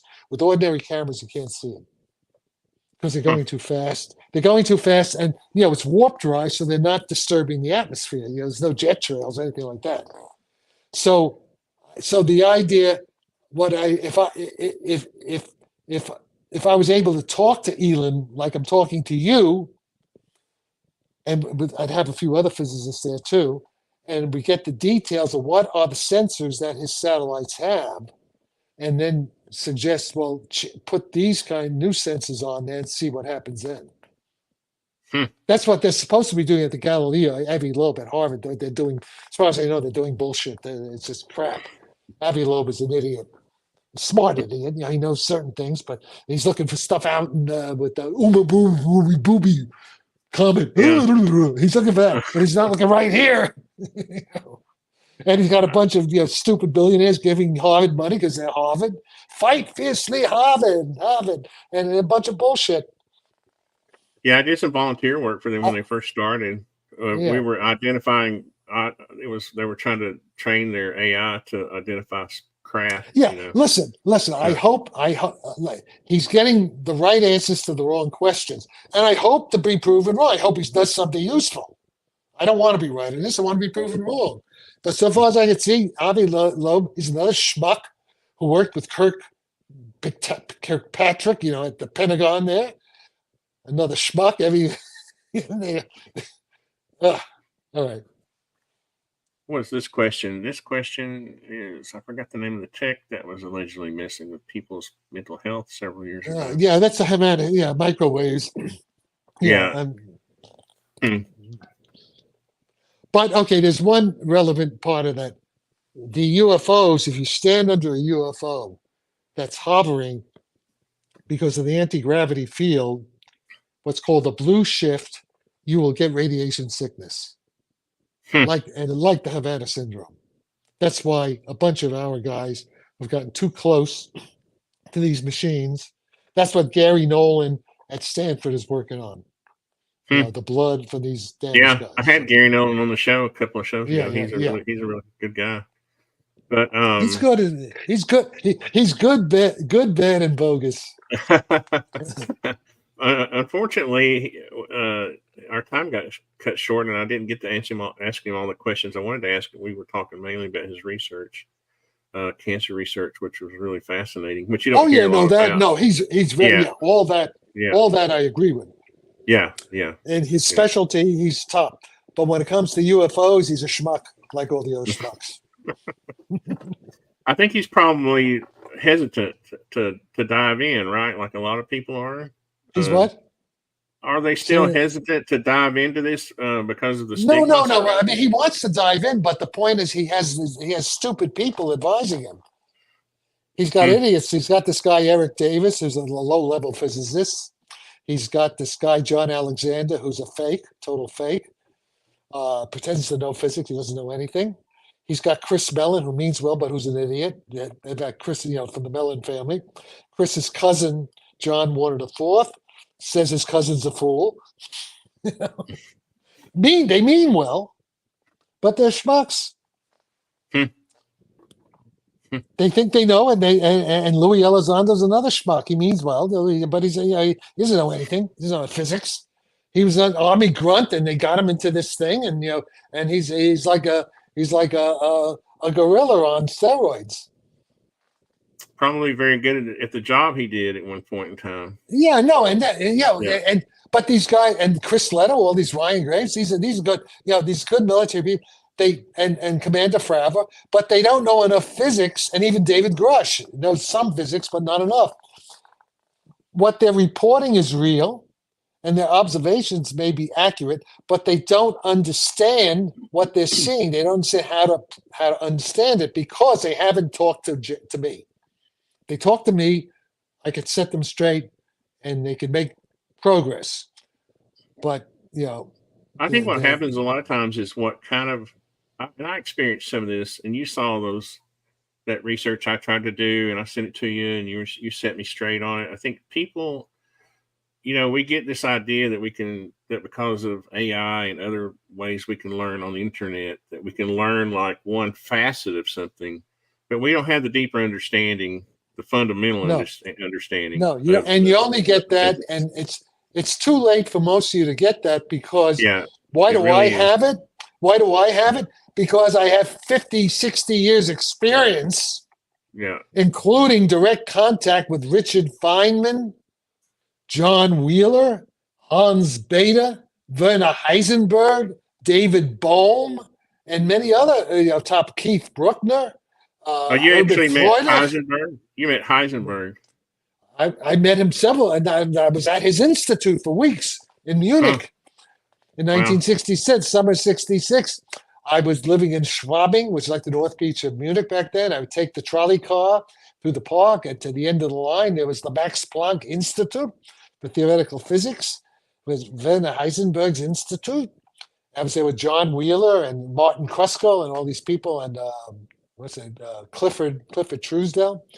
And lectures every day for several weeks, and twice we'd sit down and have tea and cookies with Heisenberg and talk about stuff. Of course, yes. And then I also was with Feynman and Heisenberg at Caltech, the faculty club, and Russian physicist Kalatnikov. I mean, yes, I've been exposed to all these great minds. Oh, Abdus-Salam, I was with Abdus-Salam, Nobel Prize in Trieste, Italy. So and I'm sort of a psychic myself. So what happens is my mind telepathically gets entangled with the minds of these great men, and I see how they think. And I begin to think like them. You understand? Oh, yeah. Yeah. No, my mind was going down a rabbit hole as you were speaking. Yeah. Like I said, it was fun. So, so that's why I could solve the problem. That these other schmucks, I'm a schmuck too at times. I'm not saying I'm not a schmuck. I've been an idiot. But I say, so there's a great thing I saw that if at this stage you don't know you were an idiot as a young man, then you're still an idiot. I think it's funny because after the whole Terrence Howard thing, I think it made people like me go back. I hope it did. People like me go back and say, we really don't know. Just because we've read a few things, it doesn't mean we know, right? We don't have the fundamental understanding. Yeah, but you could try to get it. I was embarrassed for him, actually. I don't know why. But, well, Terrence. Listen, Terrence is an interesting case because Eric Weinstein. Did you see the thing with Eric Weinstein? Yeah, that was a good show. Eric knows the math, and he said something very quickly. I would like to see more details on that, but Eric knows all this, complex polygon stuff. So apparently was it called the Langley thing or something?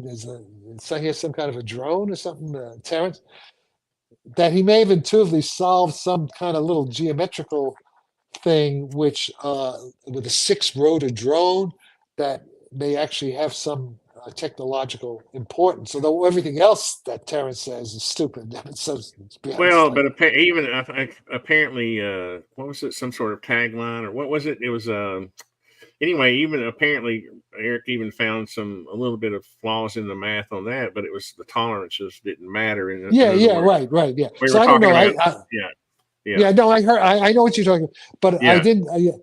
I didn't. He didn't. Eric didn't say enough. It sort of sparked my interest, but I'm not that interested. I mean, if Eric actually ever publishes something in detail, I'd be interested to see it.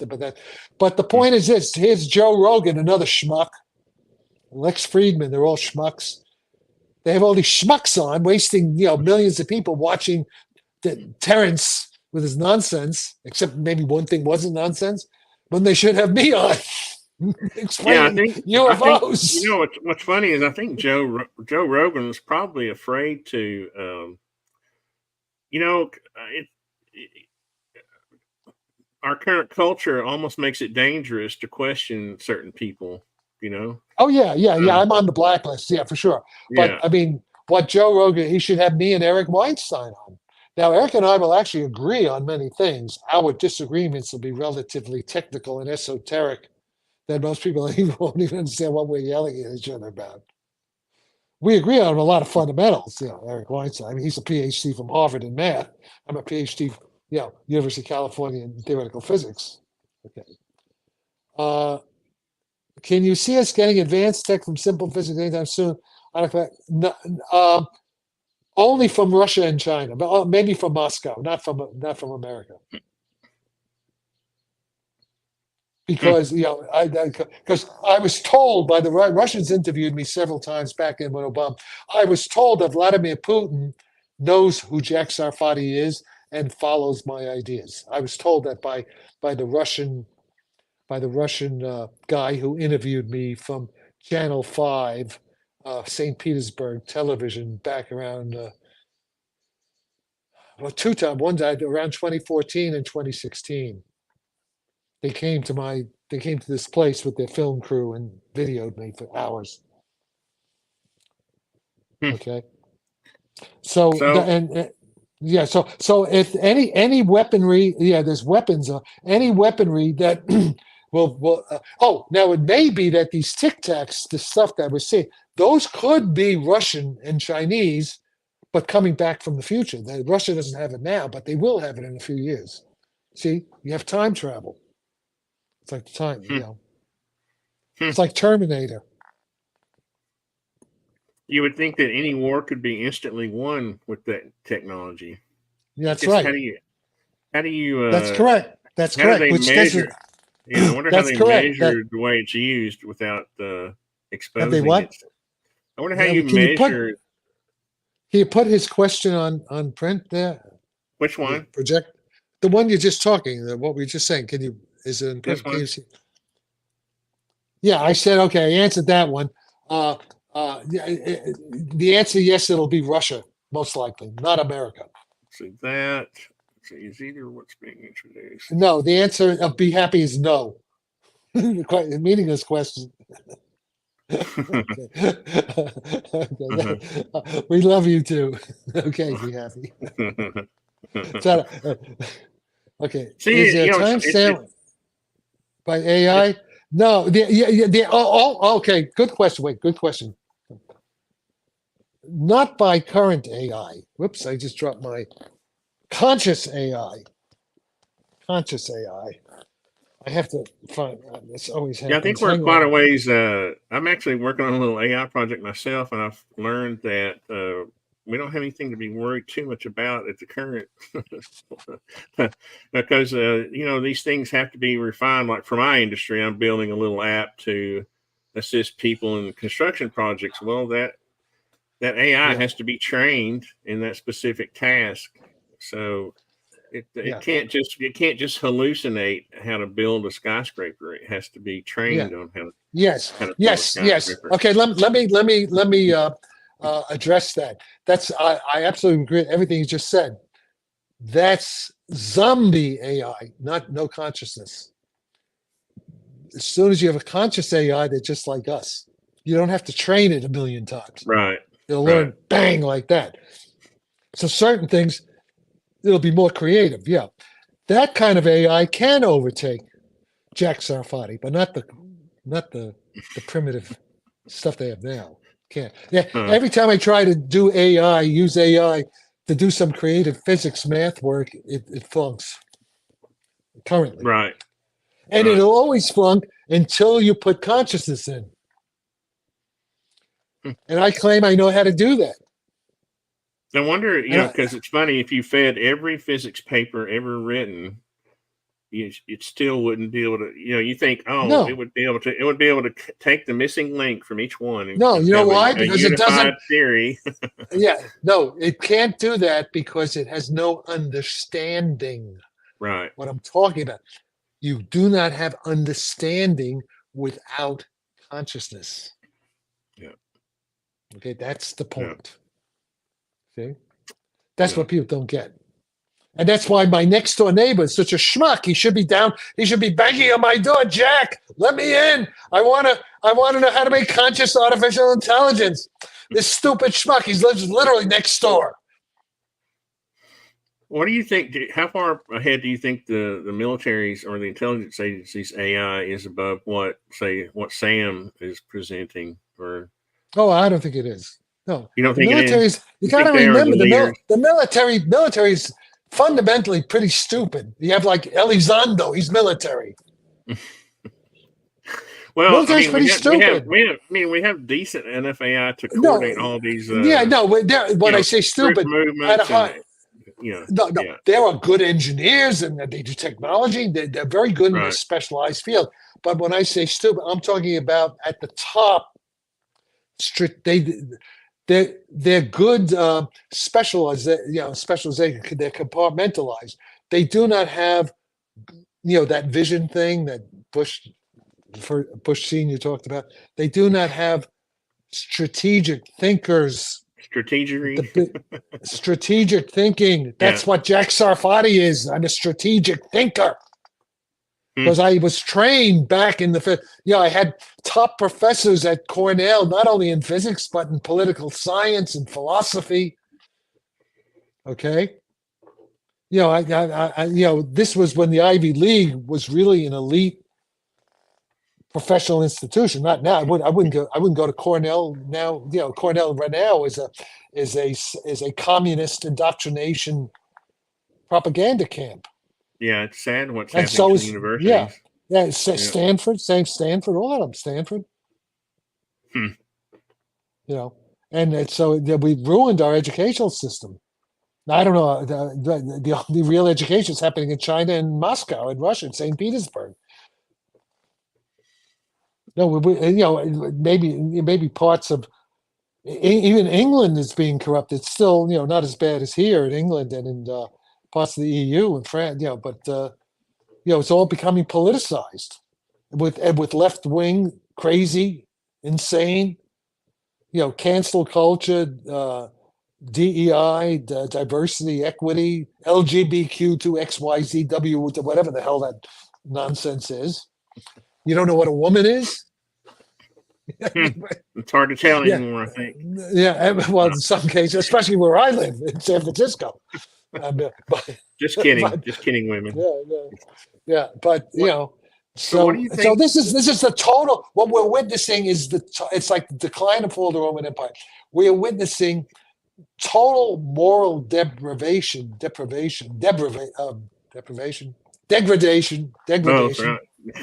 of it. Moral degradation, as predicted by Soviet KGB defector Yuri Bezmenov 40 years ago. You go on YouTube, look at Yuri Bezmenov. He predicts what's going to happen to America, which has now happened.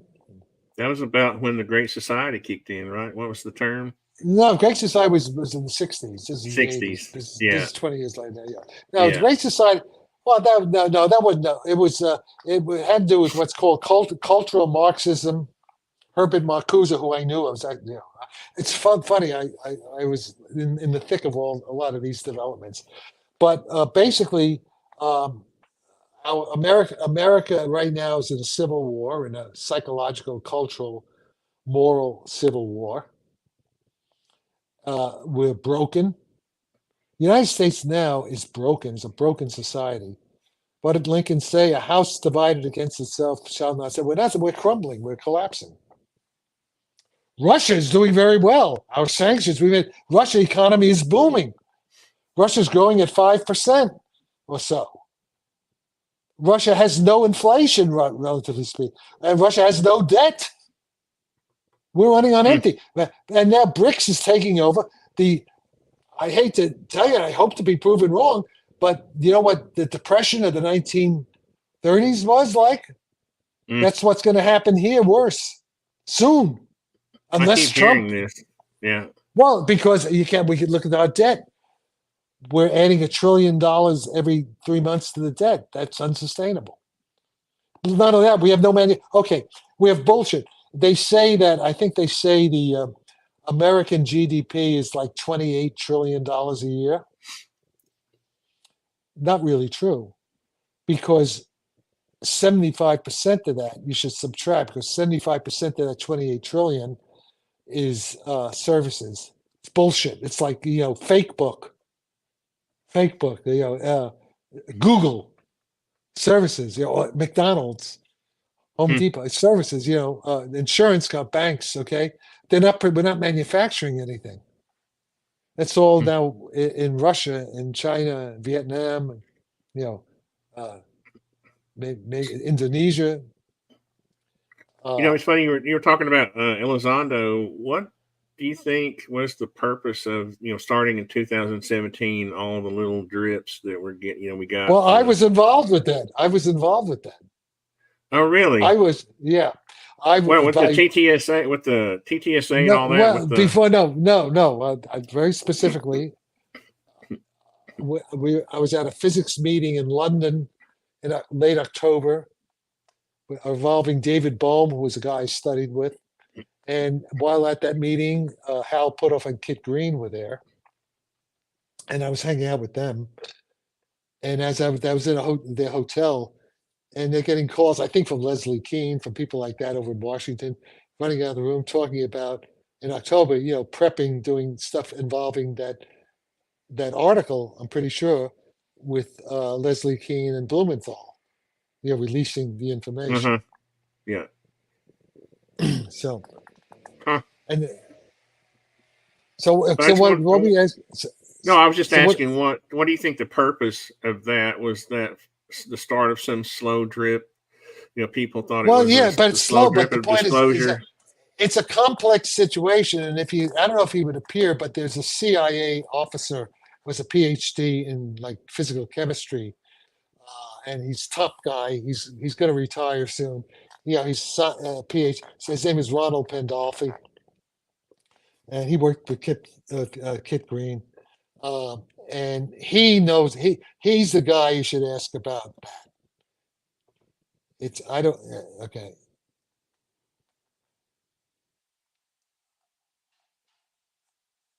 It's totally good.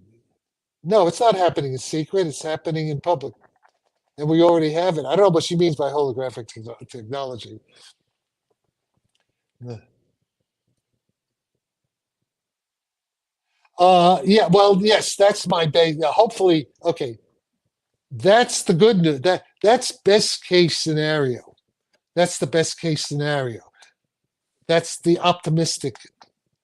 I mean, that would be consistent with the fact that I was contacted by the conscious AI from the future saying they want me to help create them, along with other people too. And if that's true, if that is real, if it is what I think it is, and I think it's true, but I can always be wrong. If that's true, then, well, I don't know. Some of us is going to survive. We still may have a nuclear war, but maybe it won't be as bad as maybe the Southern Hemisphere will survive. We may all be dead. I don't know. It just seems like war. Hey, it seems like nuclear war is a bad option for any side, right? Because yes, no, but but the problem is at the White House we have irrational, demented, insane, delusional lunatics in charge. They're not sane. Is this a They're serious suicide. question? Well, Yeah. Usually manifest through 1950. Oh, That's a good question, this guy. It's too bad John Mack is not alive because this is what he studied. I think it's pretty common. Yeah, yeah. There may be a term, yeah, but I think it's fairly common. I used to think But I that's was. not. I'm not. I used to think I was becoming schizophrenic because I'm deaf in my left ear, You had and what? You had what?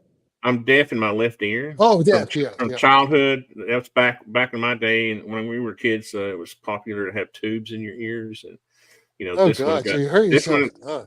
This one got screwed up, so I became deaf. But Have you gone?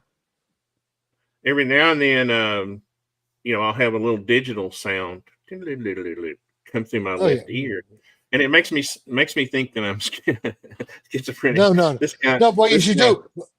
What you should do is go. Did you go to an ear doctor? I did. They said you're deaf, and there's no hope for you. Okay. There's some kind of damage there that can't be. I guess now. I don't think so. Okay, wait a minute. You're in Tennessee. When's the last time you went to the doctor? Oh, that's we don't go to the doctor in Tennessee. We just die deaf. Okay. Because I think because if you were to go online, say Mayo Clinic or some one of these, and just see what they say, because they can do a lot of surgery. They can fix a lot of that stuff now. I know Rush Limbaugh had the implants. Right. Rush Limbaugh. Yeah. That's what I was thinking of. Yeah, right. Exactly. What is this? Do you believe in two timelines happening? Apparently, there's. Let's put it this way: I don't believe it, but I don't disbelieve it either. It's one of the possible. She's talking about like the Man in the High Castle. You saw that, on Amazon Prime. Philip Dick. On the wrong one. I think is that related to. That's many worlds theory. The many worlds theory. Yes. Yeah, many worlds. Yes. So once you come to a fork in the road, you take one road or the other, and actually, in many worlds, you take both. There are two versions of you. Plenty of size. Yeah. That is David Deutsch's time travel theory. He's a brilliant physicist at Oxford University in England, and the answer is so. I am agnostic. I don't believe it. I don't disbelieve it, and it's definitely one of the possibilities. I guess I'm agnostic about being able to travel to the past, but but that's because you don't know anything. That's because you don't know it. You're not aware. So it doesn't matter what you think. In my mind, though, Jack. But let me tell you. Take it or leave it. Yeah. Take it or leave it. I accept it at this point as an observational fact of experience. It's the only way to make sense of things that have happened to me. Okay. I guess what's and the physics of it. I understand the physics of it. Yeah, how it could be. It doesn't violate any laws of physics.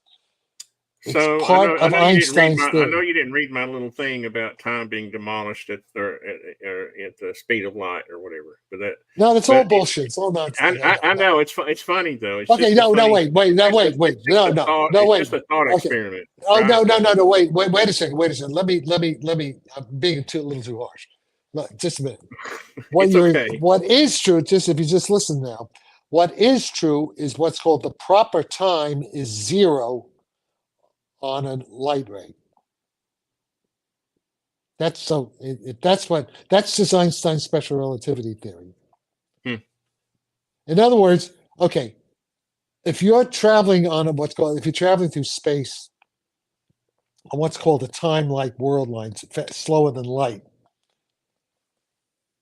time passes for you. It's called the proper time. The aging is given by aging of the clock and aging of your body and stuff like that. Okay. But if you could travel at the speed of light, which you can't because it would take an infinite amount of energy to get there. But if you could travel at the speed of light, suppose you could still become. I mean, this is if you could remain conscious and travel at the speed of light, you can go from Earth to Alpha Centauri in 0 time. Would be instant bang for you because your proper time is 0. Mm-hmm. All right. So if that's what you, but this is well known. This is element. I mean, kids in well, I don't know what they're teaching them now, but kids in elementary science and certainly in middle school now. I mean, this is already on. It's all over television. I mean, it's on the internet. I mean, this is just Einstein. You just go to Wikipedia, special theory of relativity, time dilation, and everything is right there. So there's no Right. point you working by yourself trying to reinvent the wheel because it's not going to happen. It's a waste of time. That's not interesting anymore. This is like elementary stuff. Right, but time dilation is it's relativistic, right? I mean, you're just talking about you're comparing your time against an observer's time, right? So No, how do wrong. You're not forming wrong. What you do, just think of the twins, you and your twin. Okay? Your twin goes off in a rocket ship somewhere. Right. And he comes back and you're together again. Okay? It could be 10 years of your time has passed in terms of aging and experience, 10 years, and only Right. one day of his time has passed. Right. So I understand time dilation. Okay. So that's now so it's that's what it both means twins. operationally. Yeah. What? That's what No, it it's means. both. So what else? I'm saying if that's the case, then how do you go back in time? It seems like you can only displace Oh, okay. yourself. Oh no. Oh yeah. Okay. Well, for that you have to understand general relativity. You have to understand what a light cone is. Number one. So you I've have to seen the go. diagrams. Yeah, but you have to. What I would do to understand that, go to the Stanford Encyclopedia of Philosophy and read the article on light cone and causality. And once you understand that, then it's very easy to understand time travel to the past. But because I can't draw and I can't, Right. Right. No, I okay, guess so it would be a in lot my more. mind there's too many So that's paradoxes. all. So the point is, that's an elementary. You could visualize it in an elementary way if you understood light cones and if you understood Roger Penrose's concept that the tilting of the light cone is the curvature of space-time, which is gravity. So the article, it's a short article in the Stanford Encyclopedia of Philosophy on light cones, explains what I'm trying to tell you. So read that, and then that's the first. Until you read that, you can't understand it. But you can't understand because you don't know some elementary physics. You see. Right. So you, and if you have a kid going to school with a good physics course, he can explain it. He just like to explain how the iPhone works, and how the kids can understand this very easily. What's funny about that? What I'm trying to do with the show is bring people like you here to say these things, so that people like me will understand that we don't have the basic understanding, and we do. Yeah, but you can get it now. But we can can't get now on social media and say, well, you can do this and you can do that. No, but what you can do, okay, but what you can do, you can take the video courses. You should go to Stanford website, Leonard Suskind's lectures on I think called the theoretical minimum. Suskind's a little bit boring at first, but you got to stick with it. You stick with it. I know Lenny from Cornell. We worked together for a short while back in the 63. So I would watch Lenny Suskind's video lectures. I would watch Sean Carroll from Caltech, his video Sean lectures. Carroll. He's a good guy. And also his books. Everything's online. His lectures are online. He has videos online. I watch his videos. I would watch Richard Feynman. They have a lot of Richard Feynman's videos. Watch that first. From the 60s. Watch Feynman. And you met Feynman, right? Yes, yes. He helped me with my PhD. Feynman used to go to his office at Caltech. When I was in La Jolla, UCSD, 2-hour drive in my little Spitfire, my royal blue Spitfire convertible, in the 1960s, and so Lenny Suskind, Richard Feynman, Sean Carroll. There are plenty good lectures, video lectures. MIT has everything on MIT, even Cal. So by watching these top physicists, You can learn something. Hmm. Oh, and Roger Penrose has videos. Martin Rees has videos. Just Hmm. look physics videos. Oh, just say, hey, should I watch this guy? Just send me an email. I'll tell you if it's worth watching. Some of the questions that No, we're I know getting. the answer. No. See, the problem is people are too stupid to ask a decent question. I'm sorry. They're nice people, but they're dummies. And No, what's that? Let's go back. What was that question about Marina Jacobi? No, I think people are just, harmonic reactable. That sounds like bullshit to me. I don't know, Mia. yeah. I I, know. I think That people sounds are like just, nonsense. people are curious, and this is what I was talking about. We need Yeah, to people are learn. curious, but unfortunately, our educate. This is the example. We're now living in what's called it. Did you ever see the movie Idiocracy? We've been so dumbed down in our educational system by the Communist Party USA back then in order for the Soviet Union to take us over, which is what Yuri Bizmenov. But now, of course, Russia today is not the Soviet Union. America is the Soviet Union. Everything's switched over. That's why they hate Putin so much, because he's no longer a communist. All the communists are in academia. American schools are being run by communists. Hollywood is being run by communists. New York Times, Washington Post, they're being run by communists. This is all explained and most of our government now are communists. The old sense. This is what Uri Bez. I mean, it sounds crazy. Almost. Uh, um, I think your mind is way too open. It's so open that there's a big vacuum in there. It's empty. what I want to tell the audience is that I Yeah. understand what Jack's saying. Okay, you have to take it objectively. I mean, you have to take it, looking inwards. I don't. I accept everything. If he tells me I'm ignorant on something or I'm stupid on something, it just means that is true. It doesn't mean I'm a bad person or he No, it thinks I'm doesn't a mean bad. you're a bad It person. doesn't mean Listen, it just means that it is true. Back in our day, Jack and I yeah, come from a right. different generation when you could say something was stupid and it wasn't offensive. You Yeah, know, and by the way, as a young guy, I was extremely stupid. I made so many stupid mistakes. It's a wonder I'm here. So it's it's they used to call what the Catholics talk about original sin. I call it inherent original stupidity.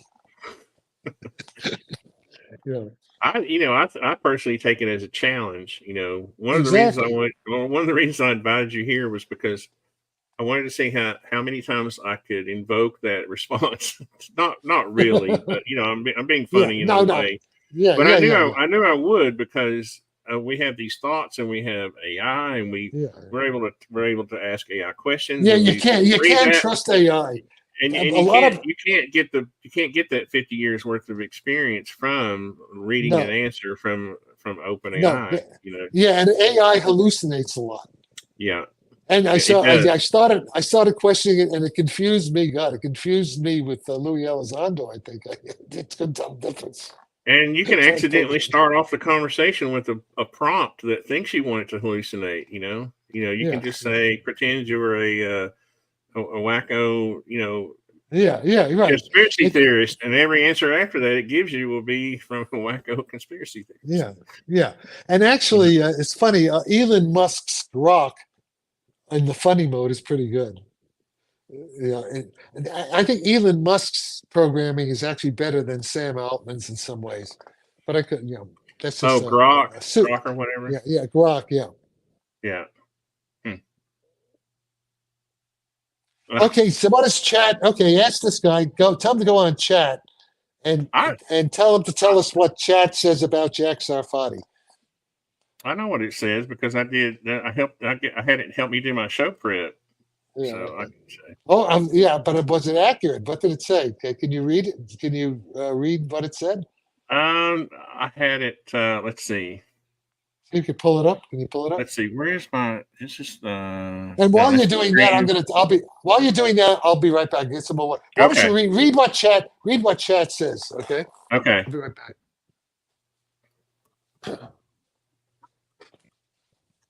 this is my. I'll just. I don't usually share this, but this is my show prep.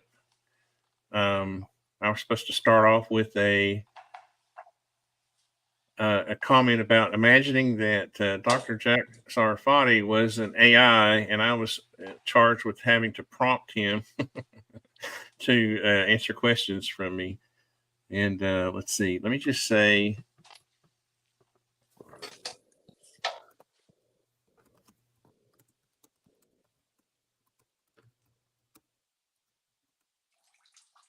What are some of the far out things about Jack? Let's see what it says.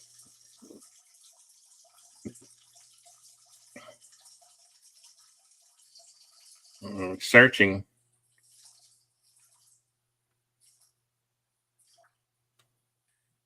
One thing that bugs me is how it will just sort of go over the whole thing again. Like I have my notes, so it's going over the whole notes again, and it's going to add it onto the bottom instead of just answering the question.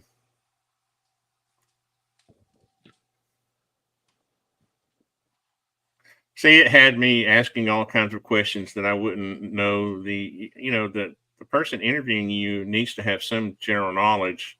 It was having me ask you about decoherence of macroscopic reality and gravitational waves. That's good. That's good. That's good. I know. And I read some of this, and I thought I could understand it. But do me a favor. Do me a favor by email. Not now. By email, if you can send me that text, I'd be interested. That's good. That's about macroscopic decoherence. That's excellent. Well, that's some of the stuff I was researching to try to understand more about what you were. Send me that stuff by email. There may be something there. Yeah. So all right, but let's talk a little bit. Stuff. It said Jack Sarfatti has claimed to have direct contact with extraterrestrials as a child. Mystery phone call, consciousness and quantum mechanics. That's Parapsychology. good. Yeah, that was just a prompt. I said far out aspects of Jack Sarfatti. That's good. That's all true. True. And I'll stick by it. I'll testify under penalty of perjury in court or in Congressional Research Committee. And I also know that we have live aliens. You hear what I just said? We have live grays. The grays are real. The good little grays with the big eyes and big heads, spindly arms. Where are they keeping these? Well, I got to be careful. Yeah, well, I only know. I thought you were going to slip up and tell me. Because I haven't. Well, I don't know for sure, but I have a pretty good idea where. I don't know if it's still alive. This was a couple of years ago. Tony, you was a little hard on Maya yesterday. I don't know. Who's Maya? You did a show? No, I think it was it's social media. Everybody watches everything you say, and it's kind of you got to be careful. But I think he was. She was. Anyway, T-Car, remind me of what that was, and I'll bring it back. Hey, let me ask you. Let me ask you. I don't drink. I want to ask you about whiskey for a minute because you're in Tennessee. Uh-huh. I don't drink much. My drinking is mainly in London because I belong to his very exclusive private club.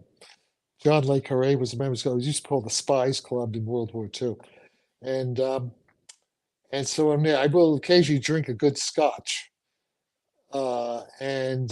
I don't particularly like bourbon. That's the Kentucky. Oh, you're a Tennessee, but you do. They make whiskey there too, don't they? Yeah, Jack Daniels is about 30 miles. Jack Daniels. Yeah. Yeah. Oh, yeah. Yeah. Okay. So it's Jack Daniels is bourbon, right? Right. Okay. I'm not an expert on that, but I have tasted it and it's very good. But I don't, because of my weight, so you're not a connoisseur. Stay away. I'm not a connoisseur at all. No. Oh, okay. But I do have to say that Tennessee whiskey is the best in the world. Oh, really? Okay. No, I'm just kidding. So, okay, let me ask you. So, no, I will try Jack Daniels. But now, are there different kinds of Jack Daniels like there are with the what's that? The Scotch, the blended. They just have I think they have series, not. Like they have some that are older barrels. Older. Right. Longer, So those, thing. yeah. not. And I have another friend who started a distillery really close to me, just down the road. They Yeah. actually make moonshine, and it's kind of funny because in my area there's a lot of moonshine making going on. Yeah. Still. Yeah, he's the only legal one. Yeah. Yeah. He Okay. became a county executive so he could get a distillery license. Oh, good. Good. That's good. Funny, Listen, Nashville's Tennessee, right? right? It's only So how about far? 100 miles from me. Yeah. Oh, okay. So do you go there? Yes, quite often. Music Yes, for yes. music. Love Nashville. Yes. Yeah, because I like country music. A lot of people are That's- from California are actually moving to Nashville. Yeah, I know. Yeah, I heard Tennessee. that. I heard that. Yeah. The last house that I built was bought by a Californian moving here. Yeah. Yes, yes. I know a lot of people are moving to Tennessee. Yeah. We don't have an income tax. It's great. They're like the government's not going to suck all your yeah. revenue. What about tornadoes? Only in very limited areas. It's very rare in Tennessee. Yeah. I mean, you'll have small ones. We have mountains though. That help. I guess regulate the weather to a certain degree. Yeah. But no, it's good to be back. Yeah, the tornadoes are in the flat land. Over near Memphis and Jackson, that's where the West Tennessee gets most of the tornadic activity over there. Okay, good to know. Yeah. All right. So let's see. Let's get back on track. Now, I could tell you that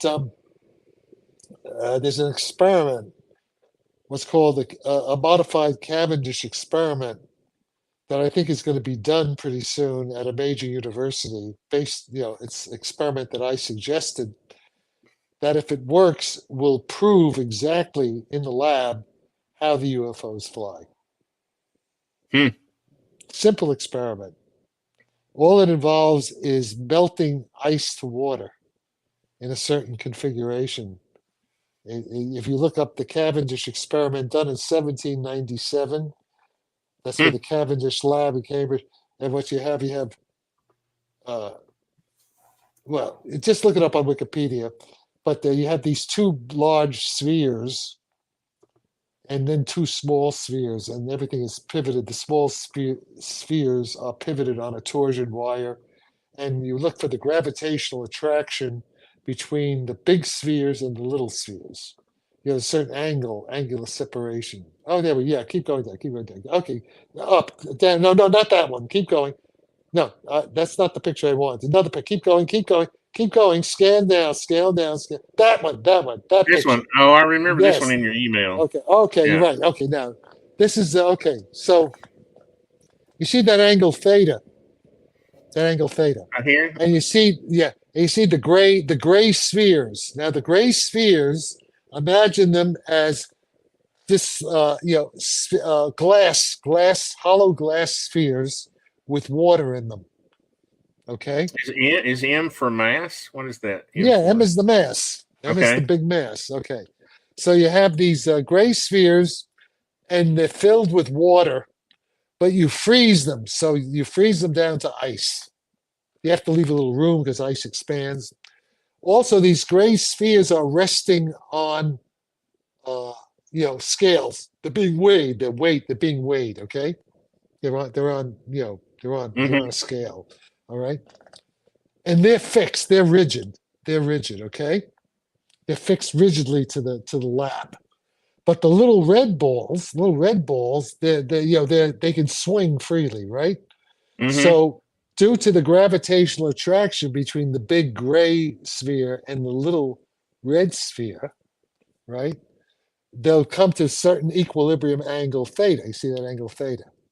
So from here to here is. Yeah, it's an angle theta. That's equilibrium. Yeah. That's because so now here's the trick. The trick is,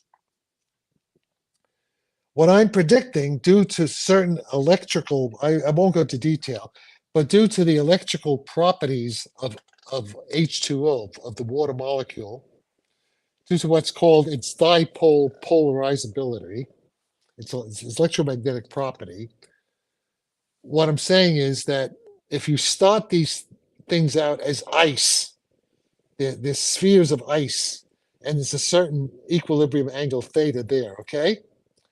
And then there are wires in the glass, just like just like the heated windshield or the heated rear view mirror Right. of your car. Uh-huh.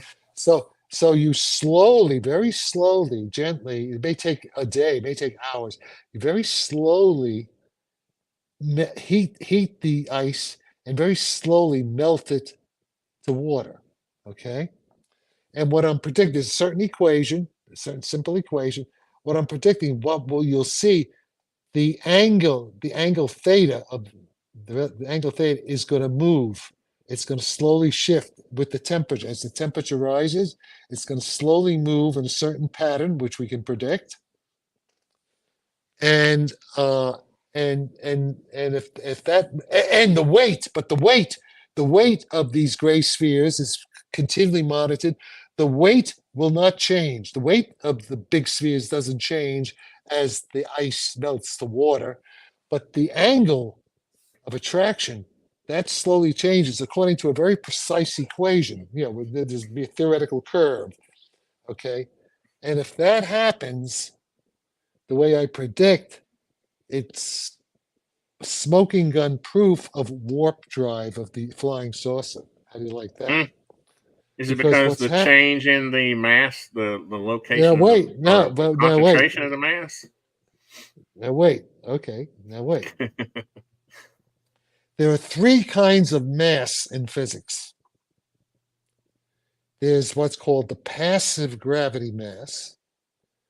There's the inertial mass, and there is the active gravity mass. Okay, now the weight of an object is a measure of its passive gravity mass. So what I'm saying in this experiment, the passive gravity mass is not going to change. And by the way, the passive gravity mass is also equal to the inertial mass, which is like Newton's second law of motion, F equals ma. The m in Newton's second law is the inertial mass. But the inertial mass and the passive gravity mass are the same. And that leads to something called the Galileo, the equivalence principle, the thing where in a vacuum, all objects fall at the same acceleration, independent Mm-hmm. of their composition. That's because the passive mass equals the inertial mass. However, the active mass is different. The active mass depends on, I claim, and I could be wrong, this is my claim now, this is to be tested by experiment. I claim that the active gravity mass, that is the mass that generates gravity, in this case, the gravitational field of the gray sphere, the active gravitational mass depends upon certain electrical properties of the atom, the atoms in that mass and how the atoms are arranged relative to each other. So I'm claiming that as you increase the temperature, that's going to change a certain electrical property called the dielectric permittivity, the relative dielectric permittivity. And it turns out that parameter, that electrical parameter, it's a pure number. In ice, it's like 100, that's 99, it's like 100. But in water, it goes down to 80, so it changes by a factor of 20%. And it's that change in the active mass which is causing, through an equation, simple equation of Newton's laws, Newton's gravity, that's what's causing the change. It's the you're seeing the change in the active mass as you change the temperature, causing the change in theta in a very precise, everything precise. So it causes an attraction between a It different changes attraction. it changes. We're changing the attraction between the gray and the red by a precise amount that's determined by the mathematics. We have a precise prediction for it. So if they see that, because what we're seeing, the flying saucer, I'm claiming, is changing the active mass of the saucer without changing the inertial mass or the passive gravity mass, and that's what we're seeing. I So guess that this is this is done in a vacuum. no, it'd be better to do it. Yeah, oh, you mean well, yeah, it doesn't. It won't really matter. You can do it in the atmosphere. It's not going to make that much of a difference. So they do. I mean, probably better to do it in a vacuum. That's up to the guys who are doing the experiment. They're very sophisticated. Let them. They can decide that. You can do it both. I don't think it'll make much of a difference because the original Cavendish experiment was not done in vacuum; it was done in the air. The air is almost like vacuum. It's not. It's not a major. For this experiment, it's not a big. It doesn't. It's not a source of too much error. But they can. But it's good. They'll consider. You can do it both ways. But better to do it both ways. See if it makes a big difference. I doubt that it will. I could. That's interesting. That's interesting. Yeah. Yeah.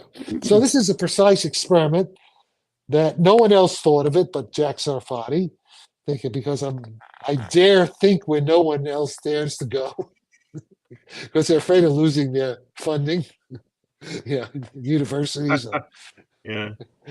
So there we go. So and also it'll prove. No, listen. Welcome to the show. He's being facetious. He's being facetious. Oh, he's being facetious. I hope you're being facetious. Oh, you're a dumb schmuck. I actually selected the wrong comment. I didn't mean to select that one. Sorry. All right, so there we go. So are there? You don't think that this whole charade? No, I don't want to call it charade. The whole you have Gary Nolan and the Soul Foundation, who seem to be planning out slow disclosure. Yeah, that's bullshit. That's why I got into a fight with Gary over this. Gary should have invited me to the initial meeting of the Soul Foundation where I could have given my view on this whole topic. And instead, they had this idiot named Colonel John Alexander, who's a fraud, a total fraud, a schmuck, giving false information. And even Hal Puthoff giving false information, I think. And it had a bunch of people giving false information, misleading Colonel Carl Nell. And so the slow leakage is stupid because the Russians are already doing the real stuff. They think they're paying attention to these schmucks. But I could have set them straight because I was given some information, real information on what's actually going on, and they blackballed me from this meeting. And there's this guy, Alex Klokus, who actually came to my house before he went to Gary from Tony Scaramouche, this Trump hating, who used to work for Trump briefly, and he got pissed with Trump. And I guess they're giving Scaramouche is giving from the Salt Foundation, he's giving money to the Soul Foundation, but it's a bunch of bullshit. I mean,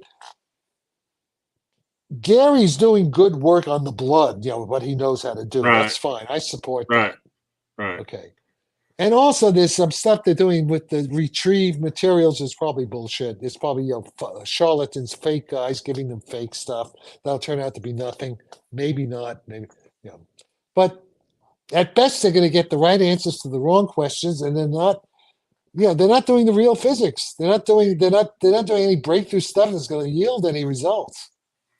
I feel like certain people were chosen just because of who they were, not because of what they know necessarily. Yeah, Soul Foundation is simply To the Stars Academy 2.0. It's Chris Mellon.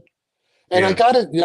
Chris Mellon doesn't like me because I support Donald Trump and he supports Joe Biden. That's what a lot of this is all about. It's politics. That's what it feels like. Well, that's what it is. Yeah.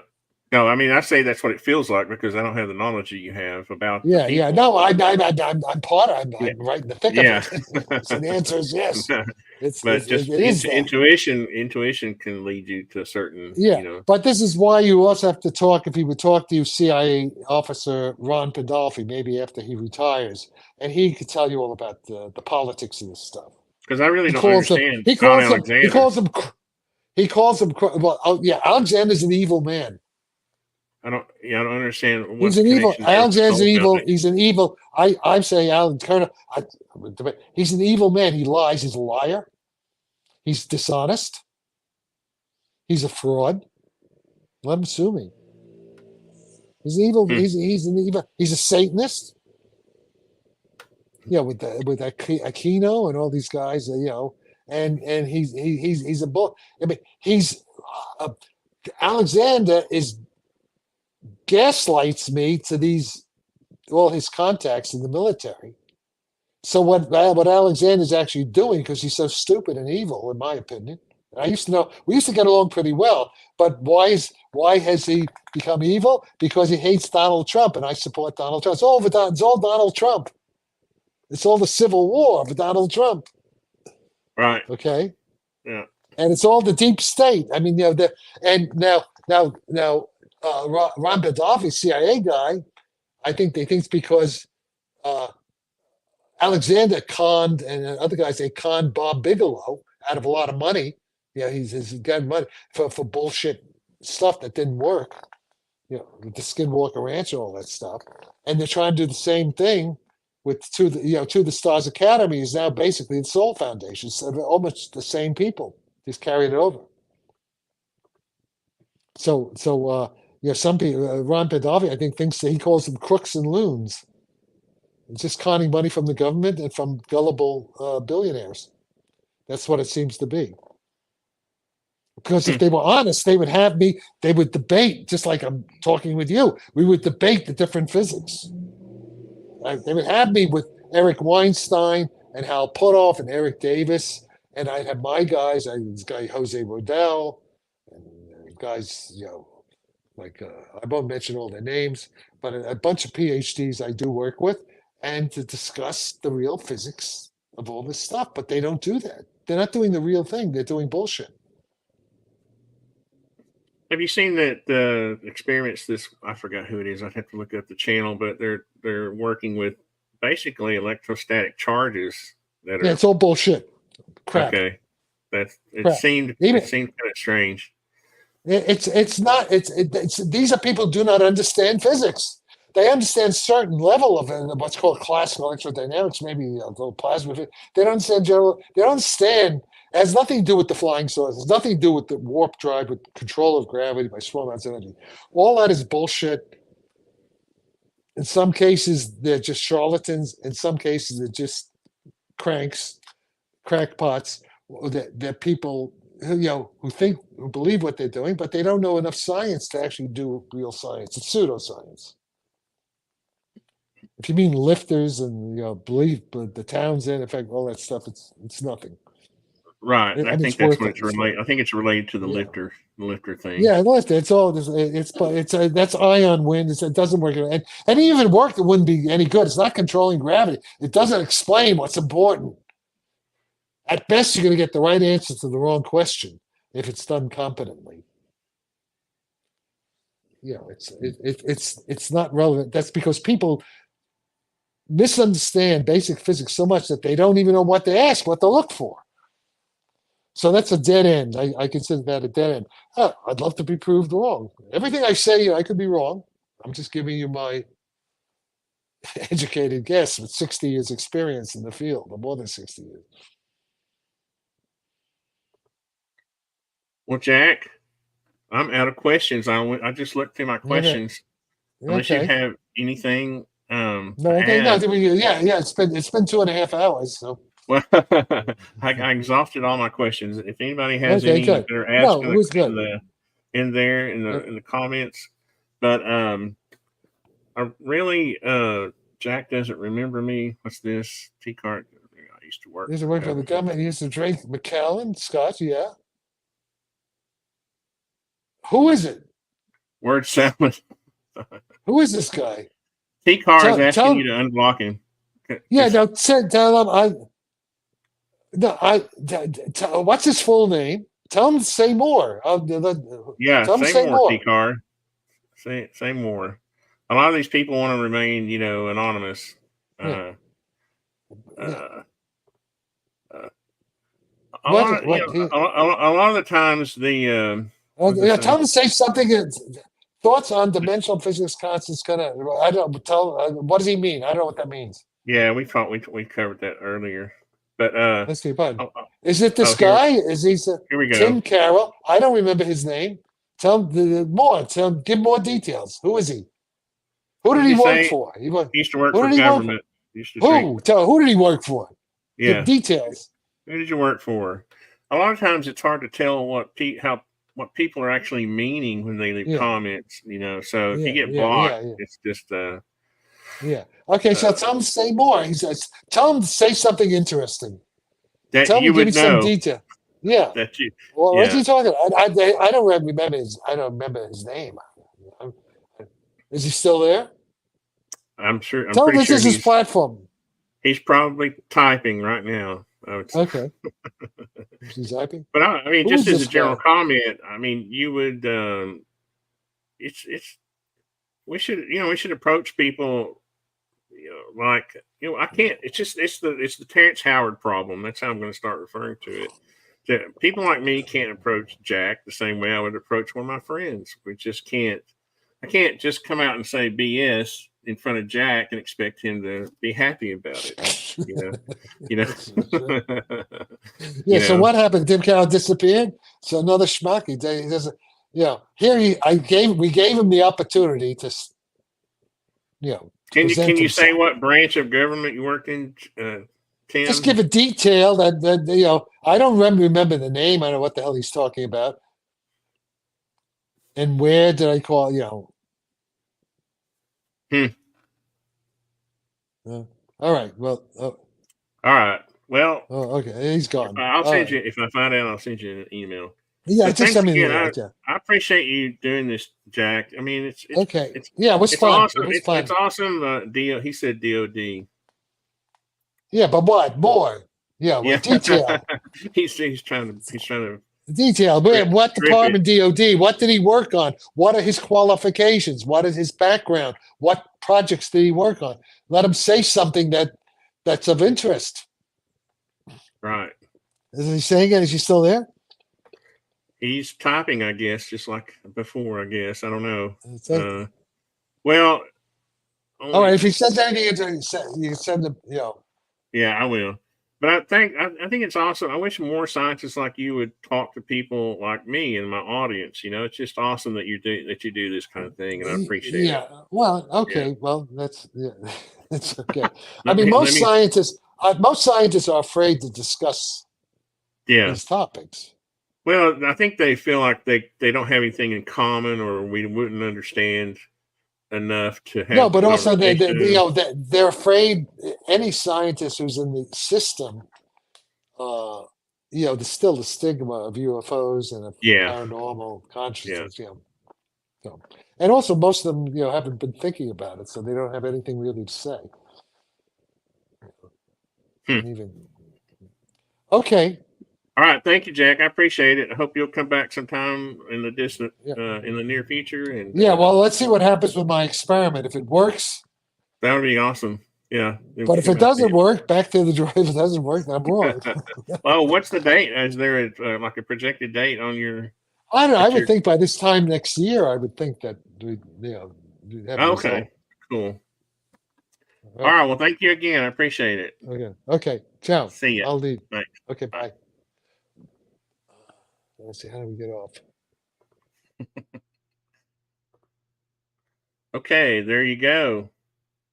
The awesome, preeminent scientist, Dr. Jack Sarfatti. I survived. Yes, that was my only mission, was to survive. What's funny is I really don't. I don't get offended, when I say something he thinks is stupid, and he says that. I think it's. I don't know. My generation, we could sit around by the campfire and debate things and call each other, that's dumb, or that's, we didn't take it offensively, so, but it's a different day, it's a different time, and people, on average are more sensitive, and I get it, but I don't want any of you guys to take anything he said offensively. If he called you stupid, it's just, he just means he's, ignorant. I'm not apologizing for him. I'm just saying it. I think he means we're just ignorant, and most of I know I am. And maybe I'll do a show on sometime on the papers that I sent him that I did. You can actually go to the PiFiShow.com and go to and this is what I was talking about, Terrence Howard moments.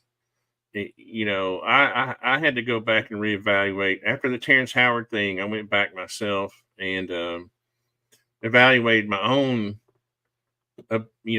tendency to claim that I knew certain things. Where's my website? Here we go. PiFiShow.com. I have this little blog right here. It's actually show prep too. And I've got, past shows on here that were awesome. But I have this one paper where, I theorized that time was demolished at the speed of light. So past events the past doesn't exist, right? Well, Jack thought that was stupid, which I respect and I appreciate. Then I had this other thing where I did this research on consciousness, where I show that if you just take basic, living things, and you have these different categories that you compare them against, that complexity, that consciousness comes out of, it emerges from this complexity, and so, but now I'm going back and looking at the tone of this to make sure. Now, the thing is, and this is what I would suggest for other people also, if you're going to do this kind of thing, I have this AI transparency disclosure thing here where I just basically say the ideas are my own, but I did use AI to organize the format, and also used AI to create these images.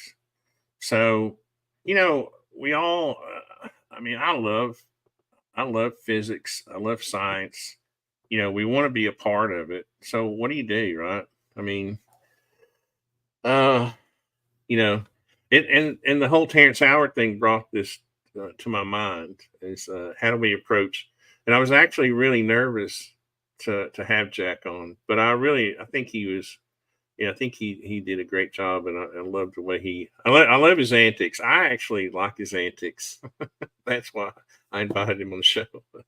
So anyway, I appreciate you guys and for watching and asking questions, because it helps my nervousness with people like Jack to have those questions and the involvement from the audience. And I think you made it a great show. Thank you much, and we will see you next time.